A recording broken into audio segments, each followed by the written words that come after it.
All right, great. We are live. Welcome to the Rational Male. This is my talk series. I've had a couple of what I would call manosphere notables on this thing.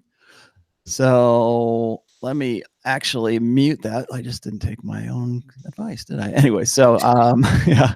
Anyways, I've got Nick Krauser on here from Krauser PUA. I think I don't know if I really need to really give you an introduction because I think a lot of people already know who you are as well.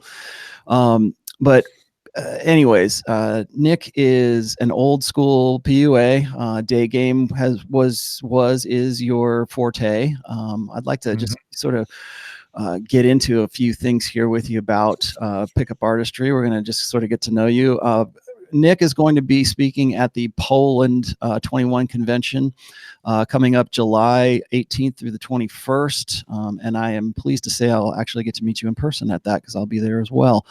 For people who don't know who Nick is, I've been friends with Nick since before I was really Rollo Tomasi. I guess I was Rollo Tomasi back then, wasn't I? That was my handle. I've known Nick before the blog though. Yeah. I think I've known you since before I had the blog even. And then you came to my attention because you went on a show called London Real. And you were, I guess, teaching the guy, because then it was two hosts. Are you familiar with what happened with London Real? Like they got rid of the other guy? Split off. Yeah, like Nico, the guy they got rid of, he was the one who introduced me to it. Yeah, and they split off. That was May 2011, by the way. Yeah, That's how far it goes back. That's how far we go back. So everybody wants to know what my history is with Nick. That's where we go. I've always had kind of a personal connection with you because you share a lot of my beliefs when it comes to evolutionary psychology, when it comes to the more Darwinistic side of pickup artistry. When I first got into understanding PUA and got into understanding game, I'm not going to sit here and tell anybody that I was ever a pickup artist or I was ever a practitioner of game in the sense that I was going home with chicks or anything like that. But I've always been interested in why game works and what are the psychological dynamics behind the techniques and really just the logic that follows in that. And I see a lot of that reflecting back on evolutionary psychology, evolutionary biology. And you had for a while there a series where you were talking about that for a while, like R and K selected selections and stuff. I'd like to get into that a little bit for you today, but why don't you just give us a little bit of history about how you became a PUA and how you got into to day game, and then you're just now telling me that you are retired from PUA. So if you can give me just like a background, I'd love to hear where you've been, because it's been a while since I've actually talked to you. So all right, well, if I go into too much detail, feel free to hurry me up on this. But literally, I just finished writing about how I got into PUA for the first book of my memoir. So what it was is I was married. I was in a 3-year marriage. A girl I'd been with for 9 years altogether. And I was never particularly good with women. I got kind of lucky with my wife. She was the hottest girl I'd ever slept with by a long way. And then in 2009, we separated. Basically, she left me. That put me in a big kind of, ego meltdown, a real sense of confusion and loss. And I then recalled this PUA community, specifically a book written by a guy called Tony Klink, or at least that was his pseudonym, called The Lay Guide. So I bought a copy of that again, read it, and I thought, you know what, I think I can do this. I'll give it a try. I was pretty desperate. So I was fueled by desperation and obsessiveness, and I just went out, started hitting the streets with very, very low expectations. Just basically trying to find a girlfriend that wasn't fat. And then I did a PUA boot camp with a group that was then called Sarge School, later became known as Rock Solid Game. And I got very pally with a couple of those lads. They mentored me, brought me in. We all moved into a big house together in the north of London, a place called Hampstead. There's 10 of us, all game guys in one way or another. We were there 3 years, and by then I'd started blogging. And the blog was originally just to document my own journey. I'd just go out, I'd talk to some girls, and then I'd write about it, and then I'd go out the next day, write about it. I'd think out loud on the blog my theory, And it was round about that time early on that I first heard of Royce, now Chateau Artiste. He had a very big impression on me intellectually. And then it was in the comments of that I first saw you, because you were often advising a lot of the guys in the comments. And so that was my first engagement with you. And then things just picked up steam. I got quite successful with it. So I just went all in, absolutely all in, became Red Pill, and then became a day game pickup artist and instructor. Oh. And so now you've decided that you want to retire from all of this. That you are. Are you with a girl full time now, or is that with it, or you just decided it was time to sort of hang up your gloves? Yeah, hang up the gloves. It was. I think it was part of it was I've been doing it almost 10 years, so it just grows a bit old. So it used to be that when I banged a new girl, it was like like I was winning at life. I'd be on the high for a week, especially as my quality was going up as I got better. Then I got to the point where the high would be fist pumping myself in the bathroom afterwards. And then I got to the point where halfway through shagging them, I was bored. And I thought, a bit of the joy's gone out of this. I think just because I overdid it, I was very obsessive. And then also age. I'm starting to think about next stage of my life, about maybe having a family, having some dogs, those sorts of things. And also PUA can have quite negative effects on your personality as well. I mean, I think it's a good thing. I'm very glad I did it. There's a very, very big upside if you're successful, but there's also a downside which people don't talk about so much. I experienced that. And then when we do pick up, I think most people who get into it, they have periodic revulsions where you're just sick of it. You have some times when you're on top of the world, you can't imagine wanting to do anything else. Then other times where, it's the last thing you want to do. And last year I had a very, very long one of those. I thought, Do you think you reached a point of burnout? Yes, but I'd had lots of mini burnouts over the 9 years, but this was the first time where I thought I don't really see this as my future anymore. Because a few years ago, I thought I'm going to be the eternal bachelor, the Sigma male, the digital nomad, the just go around chasing hot girls, very free. But now I don't actually want that anymore. Things have changed in the world, and I'm a lot more hopeful for having a family now. I think it's a better. I'm quite optimistic about the future. So I would consider you one. I mean, I would say that you are one of the few PUAs that I know that I would also say is really well grounded in red pill theory as well. Like it seems, and this is where I actually picked up on this. I think really might have been from your site. Was that red pill is the theory and game is the practice, and one informs the other, and one is incomplete without the other. And I think maybe you've reached a plateau, really. Like it seems to me that you're at a point where it's like, okay, I've gotten as good as I can get at this, and I want something else, or I want the next challenge. It's one of my personal beliefs is that human beings are never going to be entirely content. We live in these various stages and various degrees of discontent, and we have to learn how to deal with that discontent. And then even when we have something that's like the final, we finally got the degree, or we finally got the promotion, or we finally got to the, whatever we've been ambitious for. And we get to that point and we're happy with it for, maybe a month. And then it's like, what am I going to do next? I'm only as good as my last success. So now I'm going to move on to something else. And a lot of guys, I think, end up doing that either constructively or they do it destructively. It seems to me like that's about where you're at right now. Do you think are you actively looking for a long-term relationship? I'm looking for the mother of my children. I'm looking for a wife.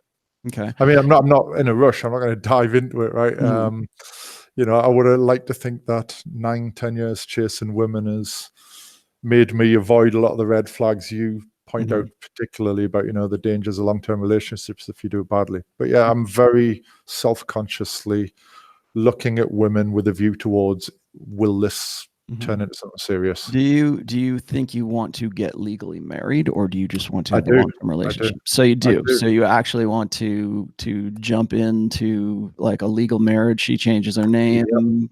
blah, blah, blah. Okay. So, but Yeah. knowing what you know about marriage, are you Mhm. okay with the risks of that? This is what I always ask guys who are Yeah. in your Well, actually, I think I've always wanted to get your opinion on this, actually, because you write so much on specifically this topic.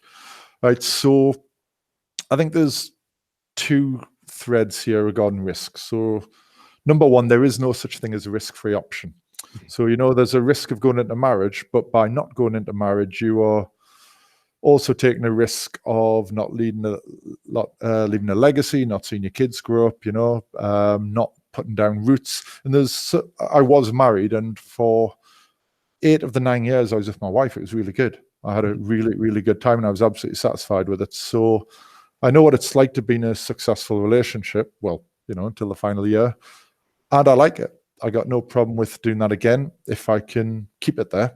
I don't want to be, the 55-year-old drunk at the end of the bar, smashed out on rum, telling everyone there used to be an adventurer before he took an arrow in the knee, And then the second point is and now this is more a question for you than it is me answering your question, is as I understand your writing on female nature, the risks of marriage, there's the legal side, but also you talk a lot about feral women's feral state, feral but that nature, there's a level of civilization above that. So women may, in a feral state, be hypergamous and have all these issues that you talk about, but women can be trained. So, it's just like, to say all women are potential divorce rapists is like saying all men are potential rapists, right? There's risks, but doesn't mean they're going to crystallize. There's risk profiles amongst different women. And I think 9-10 years with a lot of experience for women with the red pill theory, I hope, and I'm going to be pushing my chips in on this, I hope I can spot the red flags and avoid them. But I'm also interested in that you get stats like, say, 50% of marriages end in divorce, but that's not 50% of men who get married get divorced, because you have multiple divorces, you get people who ignore red flags, you get people who get taken by obvious gold diggers or bipolar girls. You have, okay, I'll give you an example. During the Great Depression in America, 1930s, that's remembered by your culture as a pretty horrendous time. A rough time. The unemployment rate was never above 25%. So even in the Great Depression, 3 out of 4 people who wanted jobs had jobs. So the Great Depression affected certain pockets of America and certain social class in America, but did not affect them all.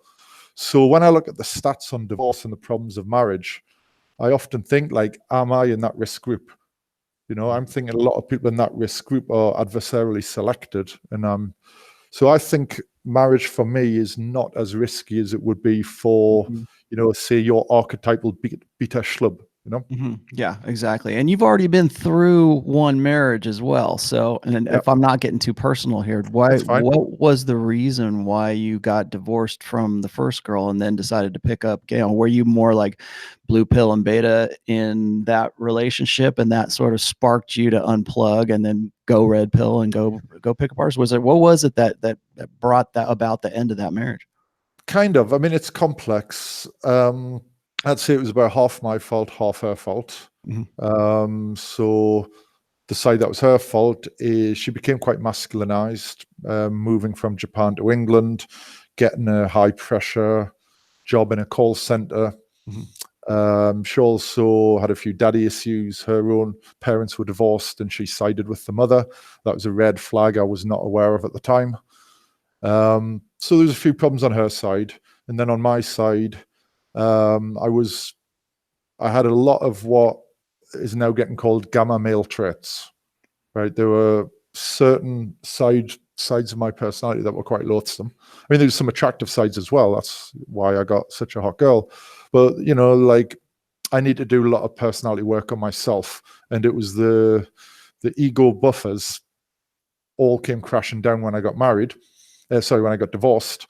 So I had this temporary period of ego-free existence straight after the divorce that allowed me to change and take on these new ideas. Whereas I think I would have been too proud, too gamma, too delusional to have taken them on if I hadn't been smashed so hard by the divorce. So it put you into a traumatic position that you had to change. It did. It was rock bottom, right? The alcoholics would call it rock bottom, I guess. Yeah, right? yeah. Yeah, that's what I always say about like when guys unplug, they have, unfortunately, this is the truth, is that they don't really have any real insight until they go through some kind of trauma, which can be a breakup or what I call being zeroed out. And I think it's almost a mercy for you to have been divorced earlier in life than later in life. Because it gives you, because you understand the game. And I have a real tough time like advocating for marriage because I have a really good marriage, and people always ask me like, why would you why are you against marriage? Why would you? And I'm not against marriage in the sense that it's an institution or, I believe that men and women are better together than they are apart. I believe that we are complements to each other. It's just that we've screwed things up so horrendously that we've become, like we were saying, adversarial. It's not a complementary relationship anymore. It's an adversarial relationship, and women hold all the cards. I think that if you get into a marriage, you need to go in just as you are right now. You're red pill aware. You've already been through, you know how to pick up girls. You know what your options are. You're certainly not optionless. You can go out and run game and know with a reasonable amount of success that you're gonna you can predict your outcome anyways. Yeah. So you do have that going for you. I am, but like everybody thinks I'm always against marriage, and I'm against the way we do marriage now. I'm definitely against the way. When I look at the stats, when I look at the divorce industry, I don't know if you've ever seen this documentary. It's called Divorce Incorporated. The guys who want to talk to me and they say, they're asking me for permission. Basically, it's like, oh, please, I met the right one. I met this unicorn. I met this perfect girl, and I really want to get married. And the first thing I tell them is go watch Divorce Incorporated, and then tell me whether or not you really want to sign on for this, because if you know that, and I think you're in a sort of a unique position because you're already red pill aware, you're already game proficient. So you have an advantage in that, that you know what to expect, and you know the nature of women. So you're not getting into anything that you can't say you didn't know. Well, I'll tell you something else, though, Rollo, is you can go too far the other way, I think, and PUA does carry that danger because, talk hypothetically about your marriage. When you have a problem with your wife, you have to work through it because you have this entwining lives. In PUA, the relationship advice is if a girl gives you a problem, dump her, find a new one. So it can create a very avoidant attachment style, which can create its own set of problems. Yeah, I can definitely see that. So, I do agree with what you said. It's a nice position to be in, red pill aware, game aware, a lot of reference experiences about what I'm able to do. But like I hinted at earlier, as PUA can also have a dark side. I think one of the dark sides is it can very strongly encourage avoidant attachment disorders. It can very strongly encourage narcissism, dark triad traits. And these are all great when you're just a player wanting casual sex. But as soon as you decide you want to pick a girl and settle down, you kind of have to shift out of that. And it takes time. I don't think it's immediately easy. And you've got to undo some of the toxic condition in the PUA industry in order to do that. So, I wouldn't say I'm struggling with that right now, but last year and the year before, I was struggling with that a little bit about, because I still have, whether it's a little bit of remaining blue pill conditioning or whether it's just a reasonable goal, I still have quite a Disney view of marriage. It's like I don't want an open relationship with my wife. Right. I don't want a multiple long-term relationship. I don't want my kids going to school and the other kids are laughing because you've got like 3 mummies and all that sort of stuff. Like I want the that movie It's a Good Life, that winter feel-good movie. Oh yeah, yeah. It's a wonderful. It's wonderful. I want that.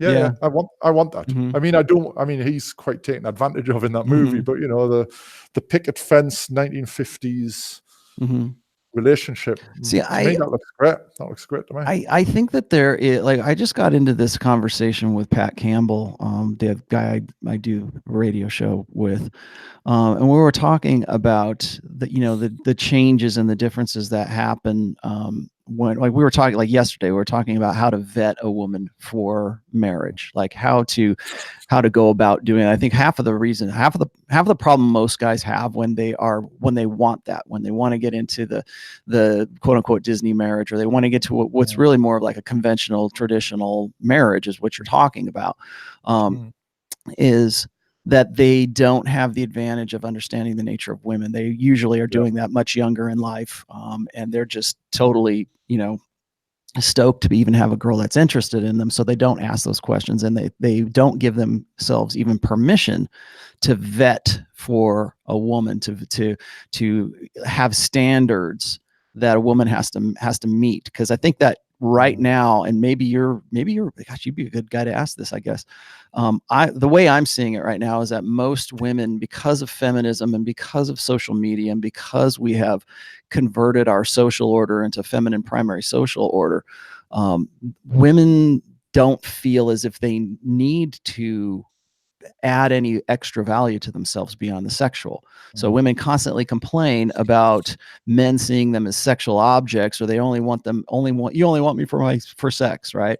Well, most women, I think, really realize that their only agency in this life is, and their only power over men is the sexual, and so they only really focus on that, and they become sexual commodities.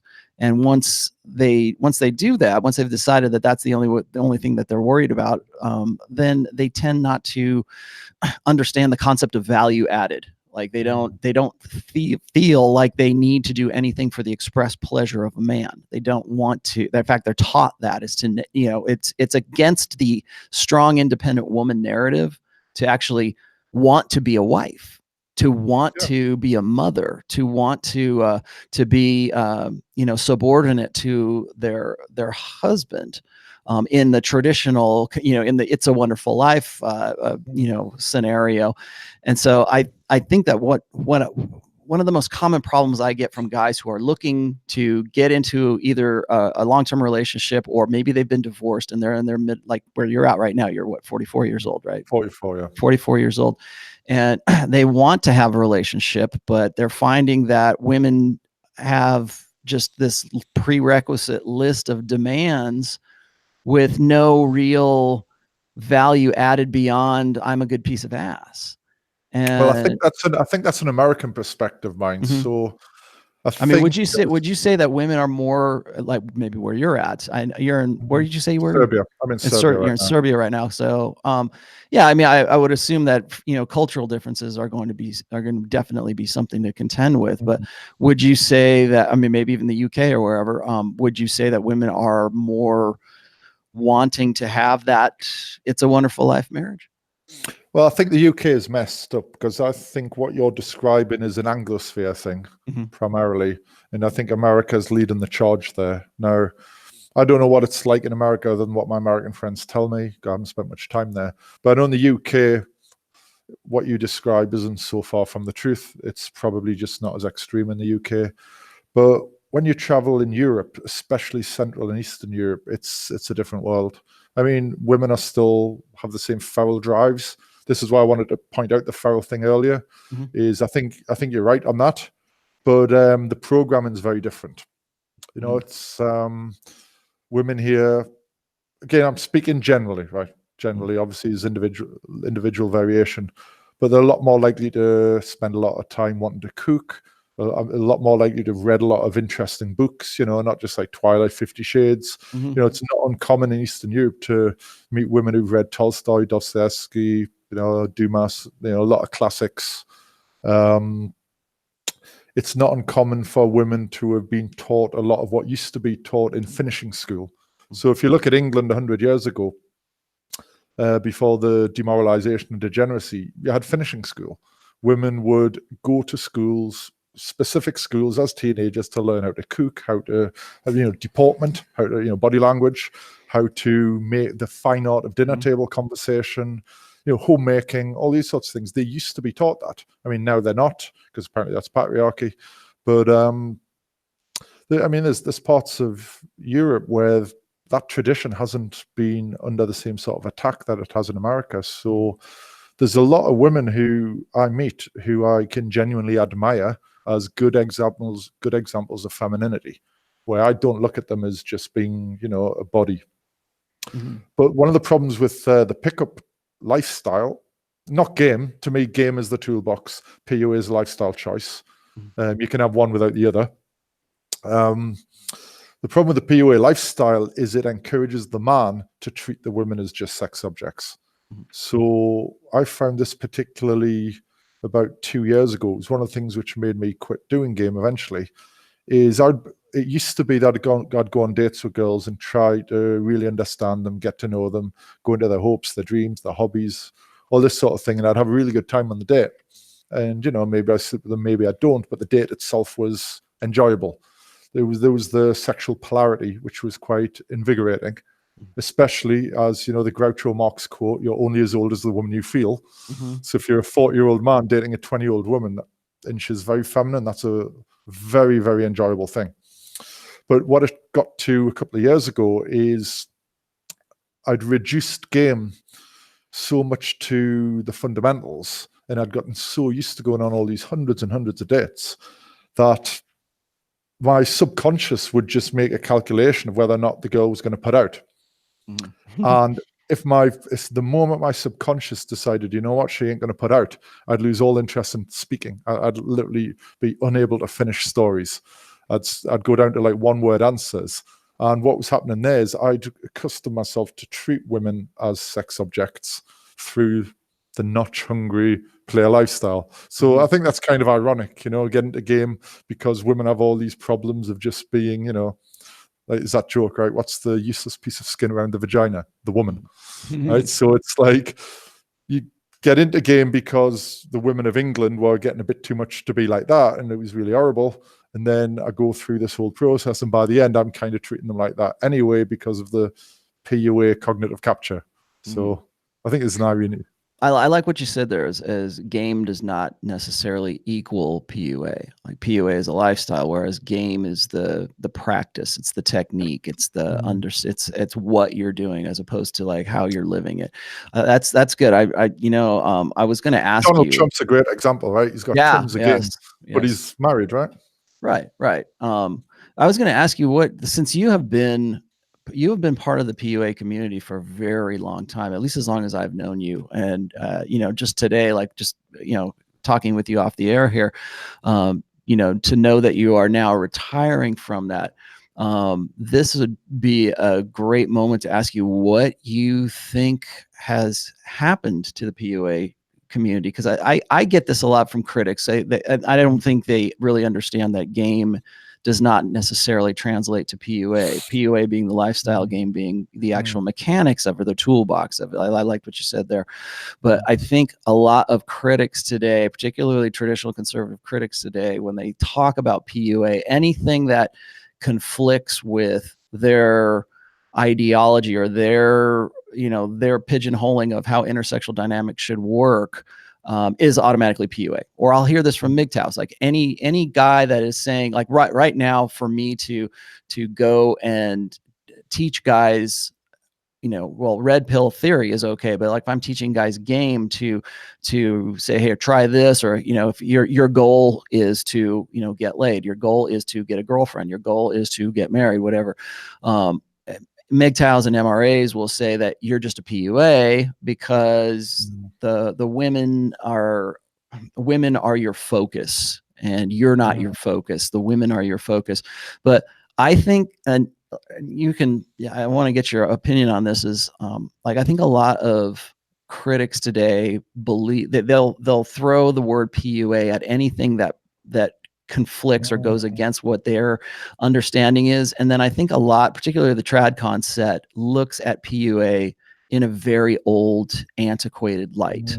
Like when they think of PUA, they think of mystery with, black nail polish and, fuzzy hats and elevator boots and that kind of stuff. And all that does is just prove to me how ignorant they are of the whole, the difference between like PUA and game and stuff. So I wanted to get your opinion as to like, how do you think PUA has transitioned or has developed or evolved, I guess, since like when you and I were talking, since the game, like 2005 to where we're at today? What have you seen change? Okay. Well, I think it's interesting when you say the MGTOWs and MRAs, women's your focus. I mean, my immediate thought there, which I smiled, was, is the lion needy because he's hunting the gazelle? You know, it's what he does, right? Like nobody stops and says, "Oh, look, lion, you're making the gazelle the focus of your life." You need to just you're hunting sit under a gazelle tree because you need personal validation when you kill the gazelle. yeah, like you got to wait for the gazelle to come to you, right? Mhm. So, but anyway, to go to the life cycle of the PUA community is so in the beginning it was just internet marketers. I think it was just another scam. You know, the David D'Angelo, Vindicalo. I don't want to name anybody who might be talking it on the same event as me. No, it's okay. Yeah, no, that's all right. You know, not everybody agrees with everybody 100% on all of these. Okay, well, let's do the original. The original internet, what we used to call the PUA cartel, because they all shared each other's email lists. Seduction they all community. The same gang. Yeah. So yeah, it was like the Carlos Zumas, David Angelos, Vindicalos, that type. Now, to me, they were all frauds, complete frauds. None of them had any game. None of them had any legitimacy. David Angelo was particularly comical. And to me, they were just internet marketing. It was a different penis pills and, slim fast, all that sort of stuff. They just chose picking up chicks. But because of what they created, some real guys came in. I think Mystery was real. I think he was overrated, but he's real. And he created the whole idea of the boot camp, which I think is actually comes from sales coaching, but it was a great idea, is take guys out and show real skills in field, teach in field. So that was quite an innovation, I think. And from that, now those guys were originally extremely effeminate. Like Mystery Method, Neil Strauss game, it's really, really bitchy and effeminate. You know, it's like you have like anti-AMOG stuff, which just sounds like Big Bang Theory snock. It's just horrible. It's just really awful. So I think a lot of the tradcons don't like that because it's, I don't know, am I allowed to swear on this channel? Am I sure. Certain words? Okay. I try not to say the F word, the S word often. Yeah, I try to keep it at a minimum, but like I have every expectation that this will not be monetized, so go right ahead. Okay. Right. So, but anyway, yeah, I think tradcons look at that and they just think these guys are gay as fuck. You know, they're like effeminate, they're bitchy, they're whiny, they're doing this really circuitous, indirect style because they don't have the balls to just say, hey, look, I like you, you know, in a more nuanced way than that. So I think that's one of the reasons tradcons don't like what they see as PUA and they still think it's that. Is it just looks bitchy as fuck. It's not masculine. It's not at all masculine. So I think that's why the red pill stuff was quite helpful in revolutionizing PUA practice, is you had the likes of Chateau Artiste coming along and saying, look, there's alpha, there's beta, you know, you have the Jumbotron test for your text messages, you know, you have the cocky player smirk.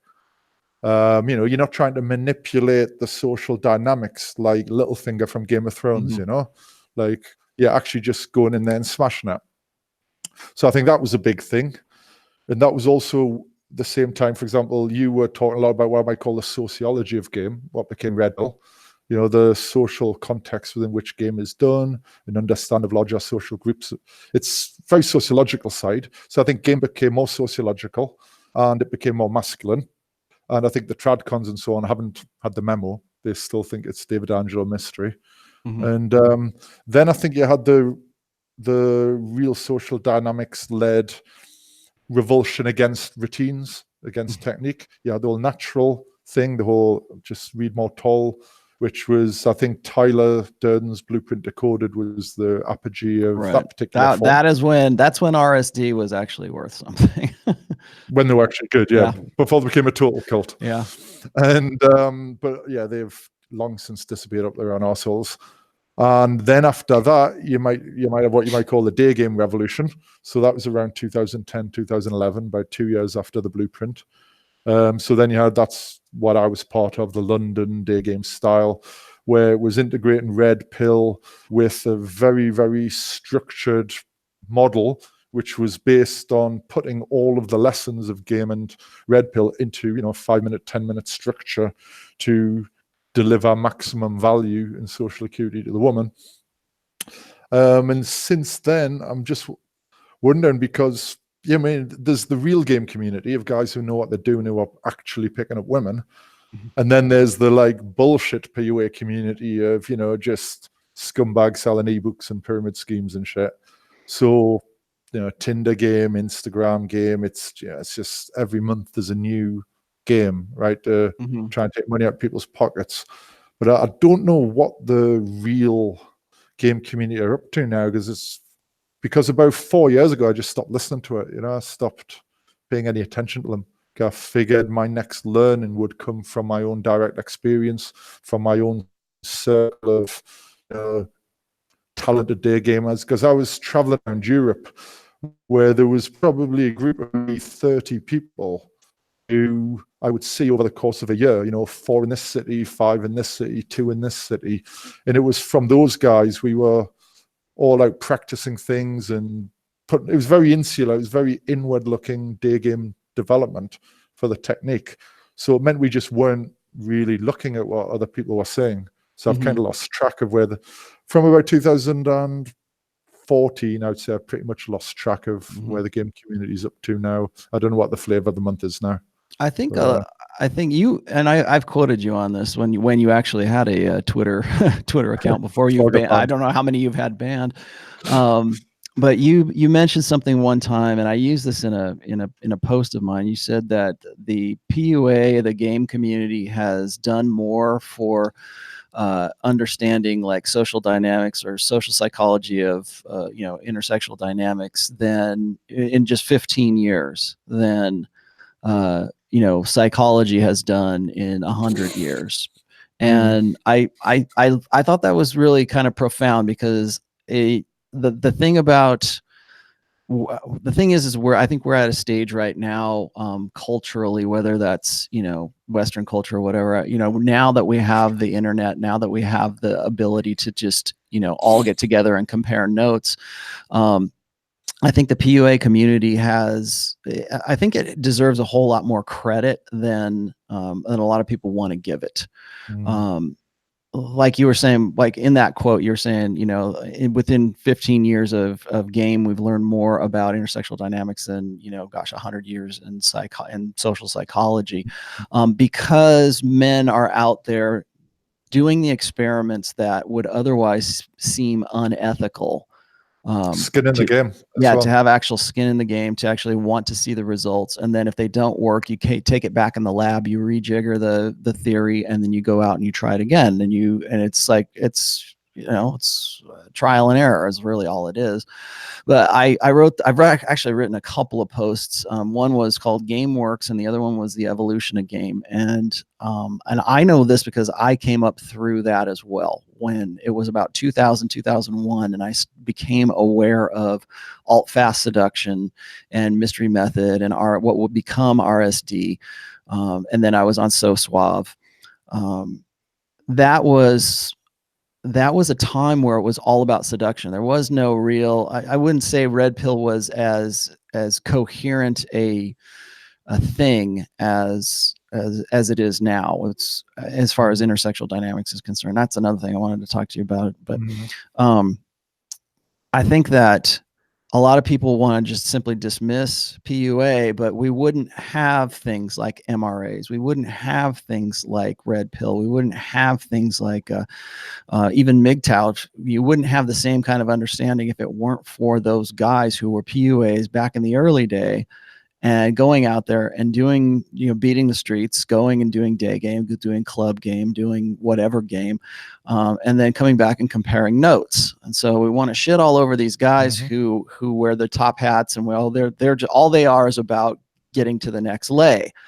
And maybe that's the PUA lifestyle, but PUA, the seduction community, gave us game. And because it gave us game, we can use, at least this is what game gave me. Game gave me the curiosity to want to understand why game works.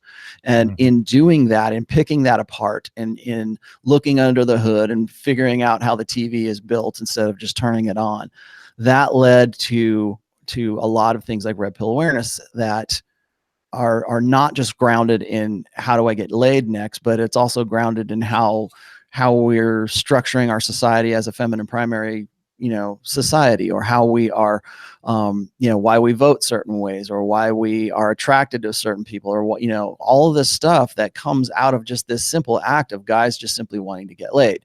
And I think, I forget who said it, but somebody said that, maybe, I don't think it was Freud, but it was somebody who said that everything is about sex except for sex. Sex is about power.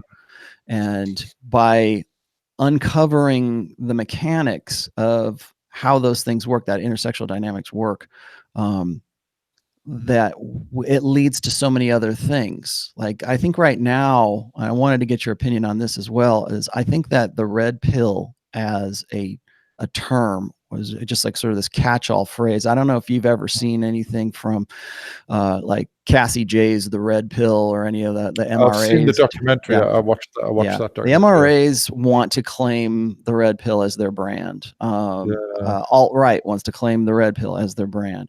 I would not be surprised if even liberal people wanted to claim the red pill as their brand, because they see it as this unclaimed, sort of nebulous brand that they can say anything that relates to whatever I think is true is red pill, right? Because red pill is just truth, right?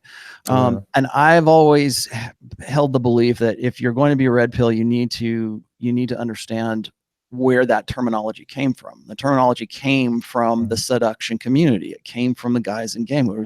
That's why when we started comparing things to like the blue pill, or like all the way that, like, we didn't call betas back then. We called them AFCs, right? They were average frustrated AFC chumps, right? And you had recovering AFCs as well, and recovering AFCs, right? Or they weren't just pickup artists, they were master pickup artists. So you had to put that little M by the PUA so that you would know you were talking about mystery or style or whoever. And I think what's interesting is when you look at like a guy like Neil Strauss right now, who has just done a complete rejection of maybe that's going to change now that he's getting divorced, because I know he's getting divorced.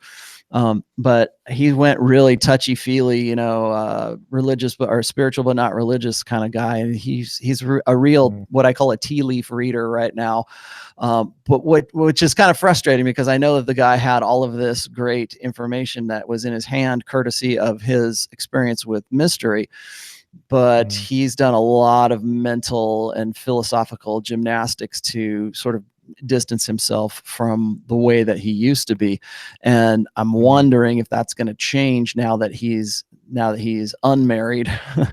But I wanted to also get your opinion on how the red pill has changed too, because the way I see it, and I'll just throw this out there, is the way I see the red pill right now is people want to jump on it as a moniker for their brand, for whatever their pet ideology is. They go and they would like to call that red pill. So when I listen to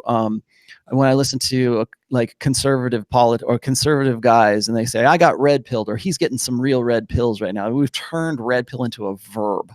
Like when did you get red pilled? Or I'm red pilling something. It's like, I don't see it in those terms. When I refer to red pill, I refer to it in the terms that I believe it was naturally intended to be, which was an understanding of intersexual dynamics. But from that basis, we have like people who want to incorporate red pill into like game red pill into their religion, into their politics, into whatever it is, whatever their pet ideology is. And I don't want to just pick on conservatives here, because I have seen more liberal people claim that they are red pill as well. And I just want to see what you thought about that kind of bastardization of the term now. And is it something that we should maybe just set aside and have a new separate term for intersexual dynamics, as opposed to politics or any of this other crap that people want to attach to it? Well, that's a tough one. I mean, to go right back to the beginning of your comment there on the PUA's advanced understanding of where the red pill came from was from PUAs going out there and testing it. Is, to me, that's a really, really simple epistemological issue. I remember back, because I did a sociology degree and with some psychology and philosophy, And there was a lot of research methodology was taught in class, social statistics, experimental design, social survey design, and so on. And the two big things was always, what is the reliability and what is the validity of your data? So validity, are you measuring what you claim to measure? Right? So a thermometer measures temperature, right? Whereas, rolling dice does not measure temperature, right? So if you're trying to find out what temperature does water boil, you don't boil it and then throw dice and take that number, right? You put a thermometer in it, valid. And then reliable is, can you repeat the measurements? Is it replicable? And to me, psychology is always, all social sciences have a huge problem with reliability and validity.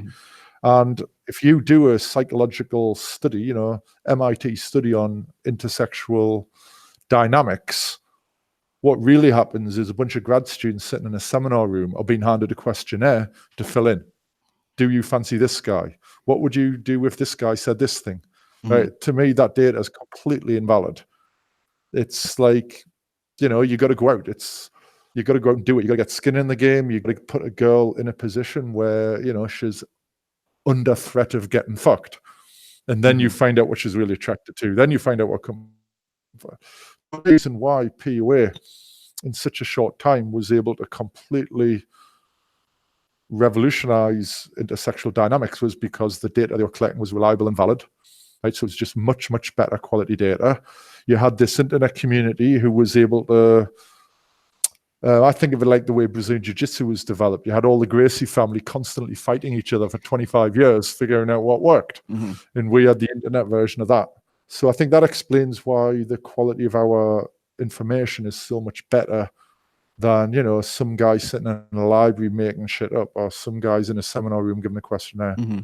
But in terms of the red pill, how it came from that, in terms of now what is, well, I think the problem is red pill now has cachet.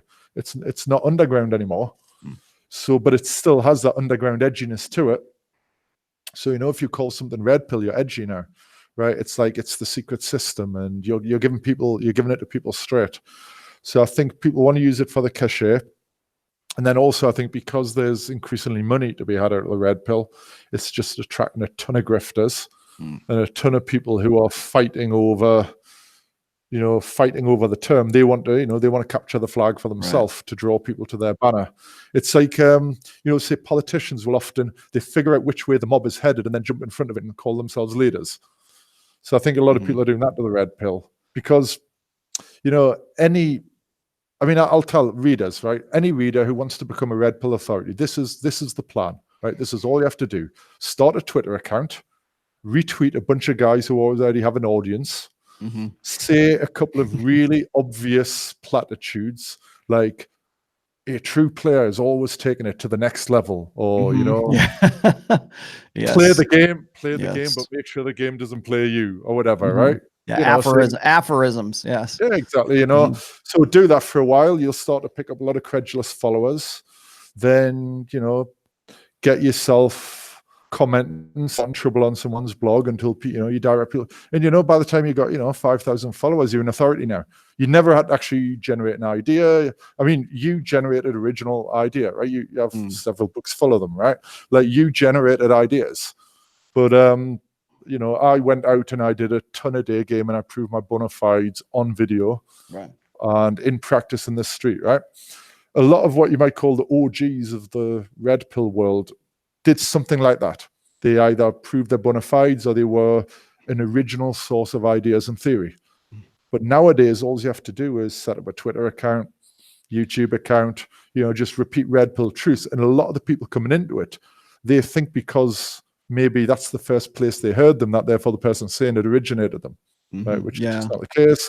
So, maybe I sound a bit, No, I 100% agree.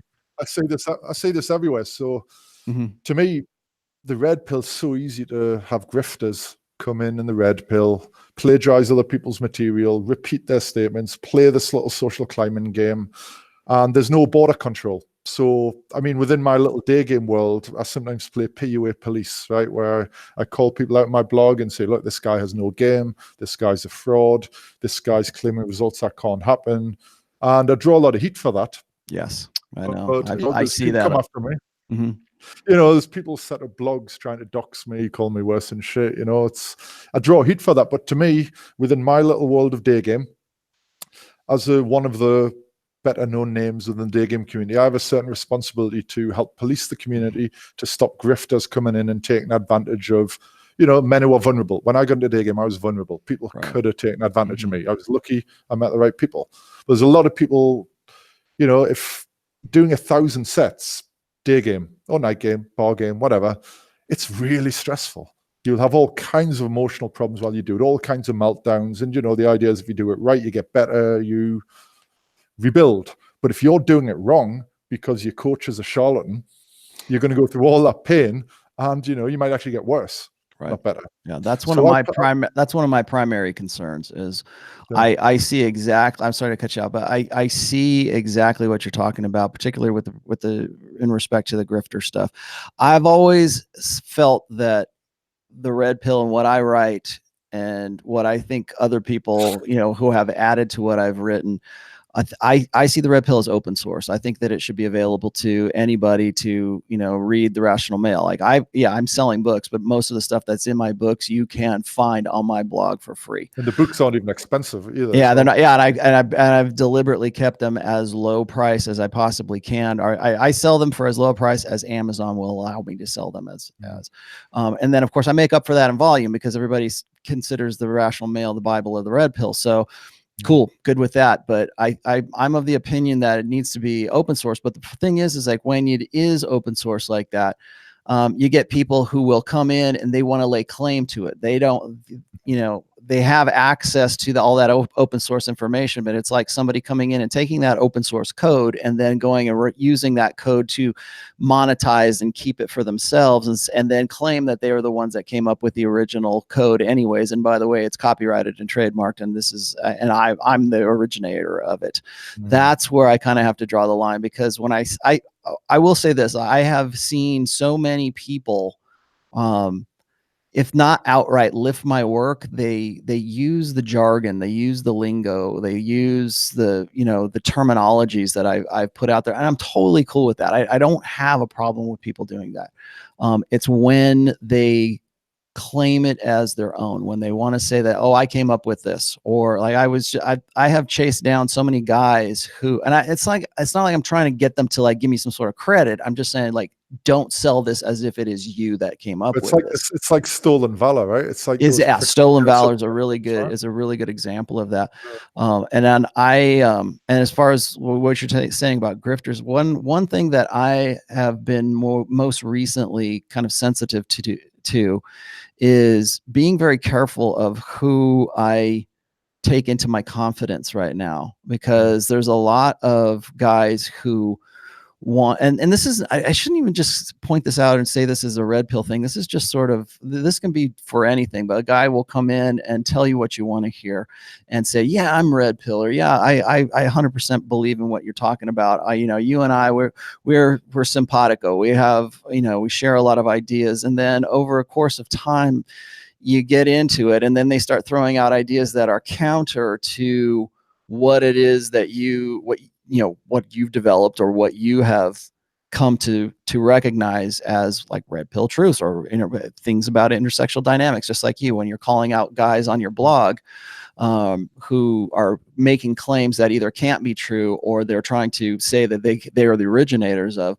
What I see happening is guys sort of coming into this fold and then saying they're red pill, and then like 6 months later they're saying something that's counter to the red pill, and then they're saying, no, that's red pill now, because I'm in with you. I'm one of these authorities now, and I'm going to tell you, well, the real red pill is this. And I see tradcons do this all the time, is they come in and they say, yeah, that's red pill. That's right. I'm glad there's guys like you fighting. I don't agree with everything you say, but I'm glad you're fighting for what it is that you're doing. And then they come in, and then later they do a 180 on you and say, no, my 180 is the real red pill. And you're right. By that time, they've got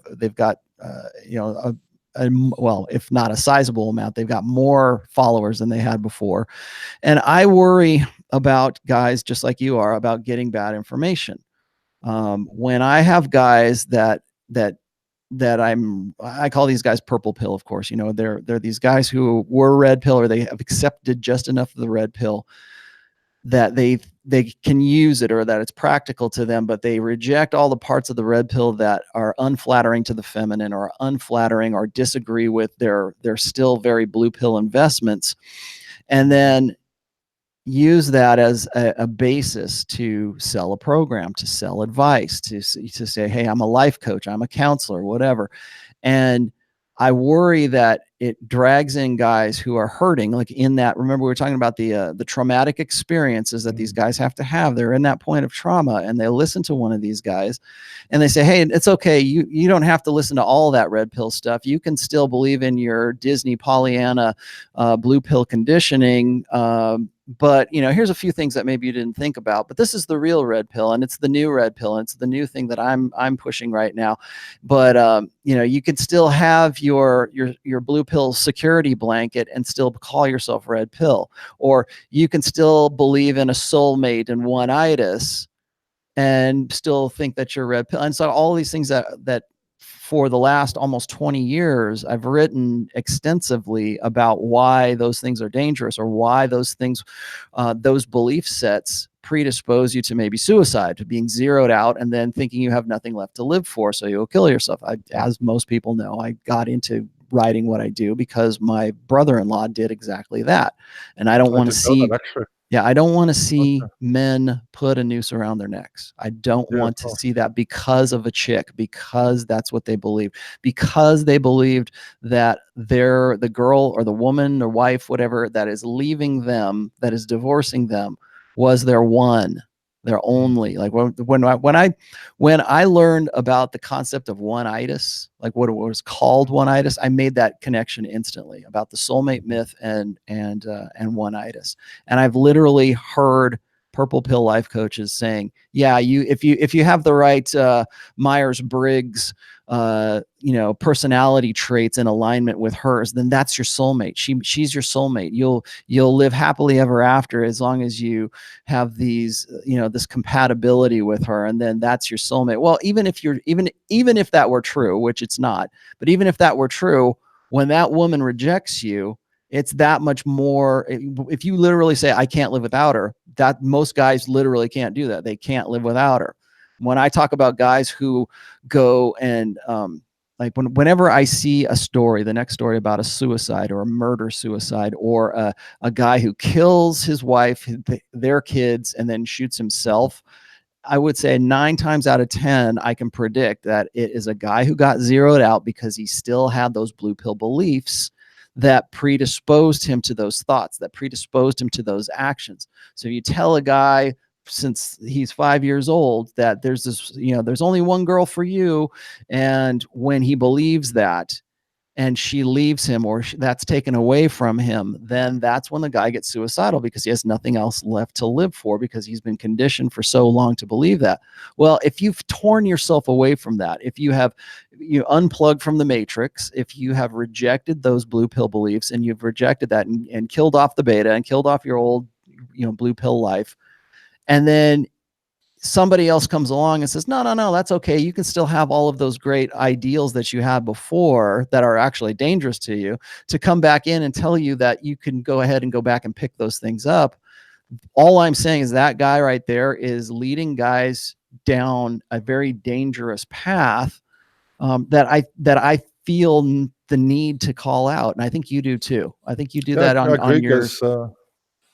Yeah, because I can imagine how infuriating you would get, because I remember back in 2009, 2010, when I first encountered you commenting on Rice's blog. You'd already spent years doing this work, you know, this community outreach, as it were, to these guys in trouble on the forums. Then you were doing it on Rice's blog. Then you were doing it on your own blog. Then you put the book together, you know, clearly not monetizing your platform anywhere near as much as you could have, had you wished to. And then these Johnny-come-latelys come in, rip the content out, you know. It's almost like they're taking your content, you know, and they're like hollowing it out and wearing this skin to dance in front of the moonlight. They've just absolutely made a mockery of it. It's pick and pull. It's monetizing it. Yeah, and then monetizing it on top of that. And then the other thing that gets me, and maybe you're actually be a good one to ask about this, because you have made PUA and counseling and all that stuff your revenue stream, your life. Source, yeah, that is your job right now. I've been very careful to maintain my personal work as what I do away from being Rollo Tomasi. So, but I see a lot of guys will get into trouble because they say it's easy money to make money to be a YouTube personality. It's easy money to write a book now because you can just self-publish on Amazon, and even if you're not making that much money, you can at least claim to be an author. There's a lot of ways that guys go. I mean, it's a great lifestyle, man. I mean, especially if you were a cube dweller and you were in a cubicle for a very long time, and now suddenly you can make $30,000 a month doing, just doing what you do online, like talking to people or being a life coach or being a Twitter, like an e-celebrity of some sort. But the problem I see is guys get locked into that and they can't ever do anything else. So like, and I don't want to pick a fight here, but like I look at a guy like Roosh, and Roosh cannot be anything other than Roosh. Nobody's going to hire Roosh. Like he's turning 40. Nobody would recognize him. Yeah, I know. Maybe that's true. But like if he's not going to have a day job anytime soon. So he's locked into that. I'm using him as I'm using him as the extreme example, because then I look at these guys who are life coaches and they quit their day jobs and they go full time into being a YouTube celebrity or whatever it is that they think that they're doing. And maybe they're probably making more money than they did when they were working in a cubicle. So they see that as their calling and like, well, I wouldn't be making so much money if this wasn't what I was meant to do. And what happens then is the information that they're offering then gets watered down because they stop writing for the truth of writing or the passion of writing or what they need to get out, and they start writing for an audience. And I've always said this to guys that say, if you ever get in, guys like this will get into a position where their revenue stream is dependent on their popularity online. And so in order to do that, they have to either stir the shit pot or they have to do something that is more broadly acceptable. And that's why when I see guys who get into the red pill and they start reading what I do, or these are the grifters like you're talking about, they'll come into the community, they'll agree with it for a while, but then they'll realize that they could broaden their audience base and therefore their revenue base if they would just simply be more flattering to the feminine. If they could have, if they're only appealing to men, if they like soften their message down a little bit, or if they agree more with the feminine imperative, then they're opening their message up and their popularity up to women now. So I see guys like Matthew Hussey. I see guys like Tucker Max is a great example. Oh, they're total jokes. Yeah. And what they are is they've gone from, they would like to think that they are life coaches or they're giving advice. Mark Manson is another, most recently, Mark Manson is a complete joke. But at one point, Mark Manson had some. He sold about 2 million copies of his books or something. Yeah, he had called Entropy PUA. Yeah, he used to be a PUA, and then he gets. I mean, he wasn't any good at it, but I mean, he's rubbish at it. But but he figured out that all you have to do is write a book with some bromides, load of bullshit. I mean, he sold 2 million copies of that book just because it had a good title. I mean, the subtle art not giving a fuck. I mean, the book's junk, utter junk, but what a title. It resonated. 2 million copies. Yeah, or maybe more, maybe it's even more, but it's quite a hit, wasn't it? Yeah, I think that we are now in a social situation, I think, because of the last 2 or 3 generations of what we call the lost boys, who are just these directionless men who don't know what to do with themselves. So bromides sound novel. They sound like something that's profound. That's why one of the reasons I think Jordan Peterson is so popular is because he's not really saying anything all that profound, but he this generation, he targets those people, doesn't he? Oh yeah, fully. Yeah, he's very predatorial. And then if you look, and then he would be the apex example, I think, of that you know, those guys that come in as a grifter, and I'll hit, granted, on Jordan Peterson's level, that's a whole different level. But seeing the manosphere, or seeing the Lost Boys generation, or seeing that the need for that information. I mean, right now you got a guy a Canadian clinical psychologist has more following than most rock stars do today. And that's not by accident. That's, people might not know who Mick Jagger is, but they'll know who Jordan Peterson is in 2019 because I'd rather Mick Jagger's sex life mind. Yeah, exactly. Well, anyways, I was just going to say, I get you. Yeah, I get you. I see these guys. I see particularly like the Matt Hussies and the Mark Mansons, then change their message. And most of them, of course, are doing it because they need to they're not about the message anymore. They're about the revenue stream. They're about to appealing to a broader audience. They're about the hustle. They're about the hustle, and less about the message. And so I have to watch that. I don't know. Maybe I get too bent out of shape for that. Maybe I shouldn't.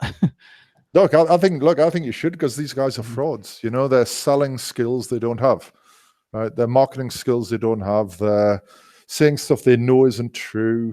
I mean, they're used car salesmen. You know, they're door-to-door salesmen writ large. They're worthless people. You know, right. That's what I think. I don't mean Roosh. I like Roosh. I think true to his message. Well, I think Roosh had some very good, up until probably about 2015. I think Roosh was really on his game. Same thing with RSD. RSD had some. They were ideal. I mean, they were great for game. They were great for infield. They were teaching actual, actionable things that you can do and why. And now they basically sold all of that out so they can follow the Tony Robbins, power of positive thinking mindset stuff, because it's a bigger audience. They've got female instructors now because they want to appeal to a broader audience. Can I put that into a PUA context? The day game context is it's no surprise that none of these guys really focus on cold approach. Actually going out and cold approaching, because one thing I say when I'm coaching is the two biggest problems any man has with game is attraction and approach anxiety. So attraction, most women just will not find them attractive. And then approach anxiety is, just the terror of getting into the set. And even if you get into the set, you're in such a mess from the approach anxiety that you can't do anything in the set. So those are the two big ones. So I don't think it's any coincidence that a lot of these Tony Robbins style woohoo people, I mean, they're just Oprah Winfrey, right? That's all they are. All they do is sit and tell the audience what they want to hear and do not require them to do the hard work.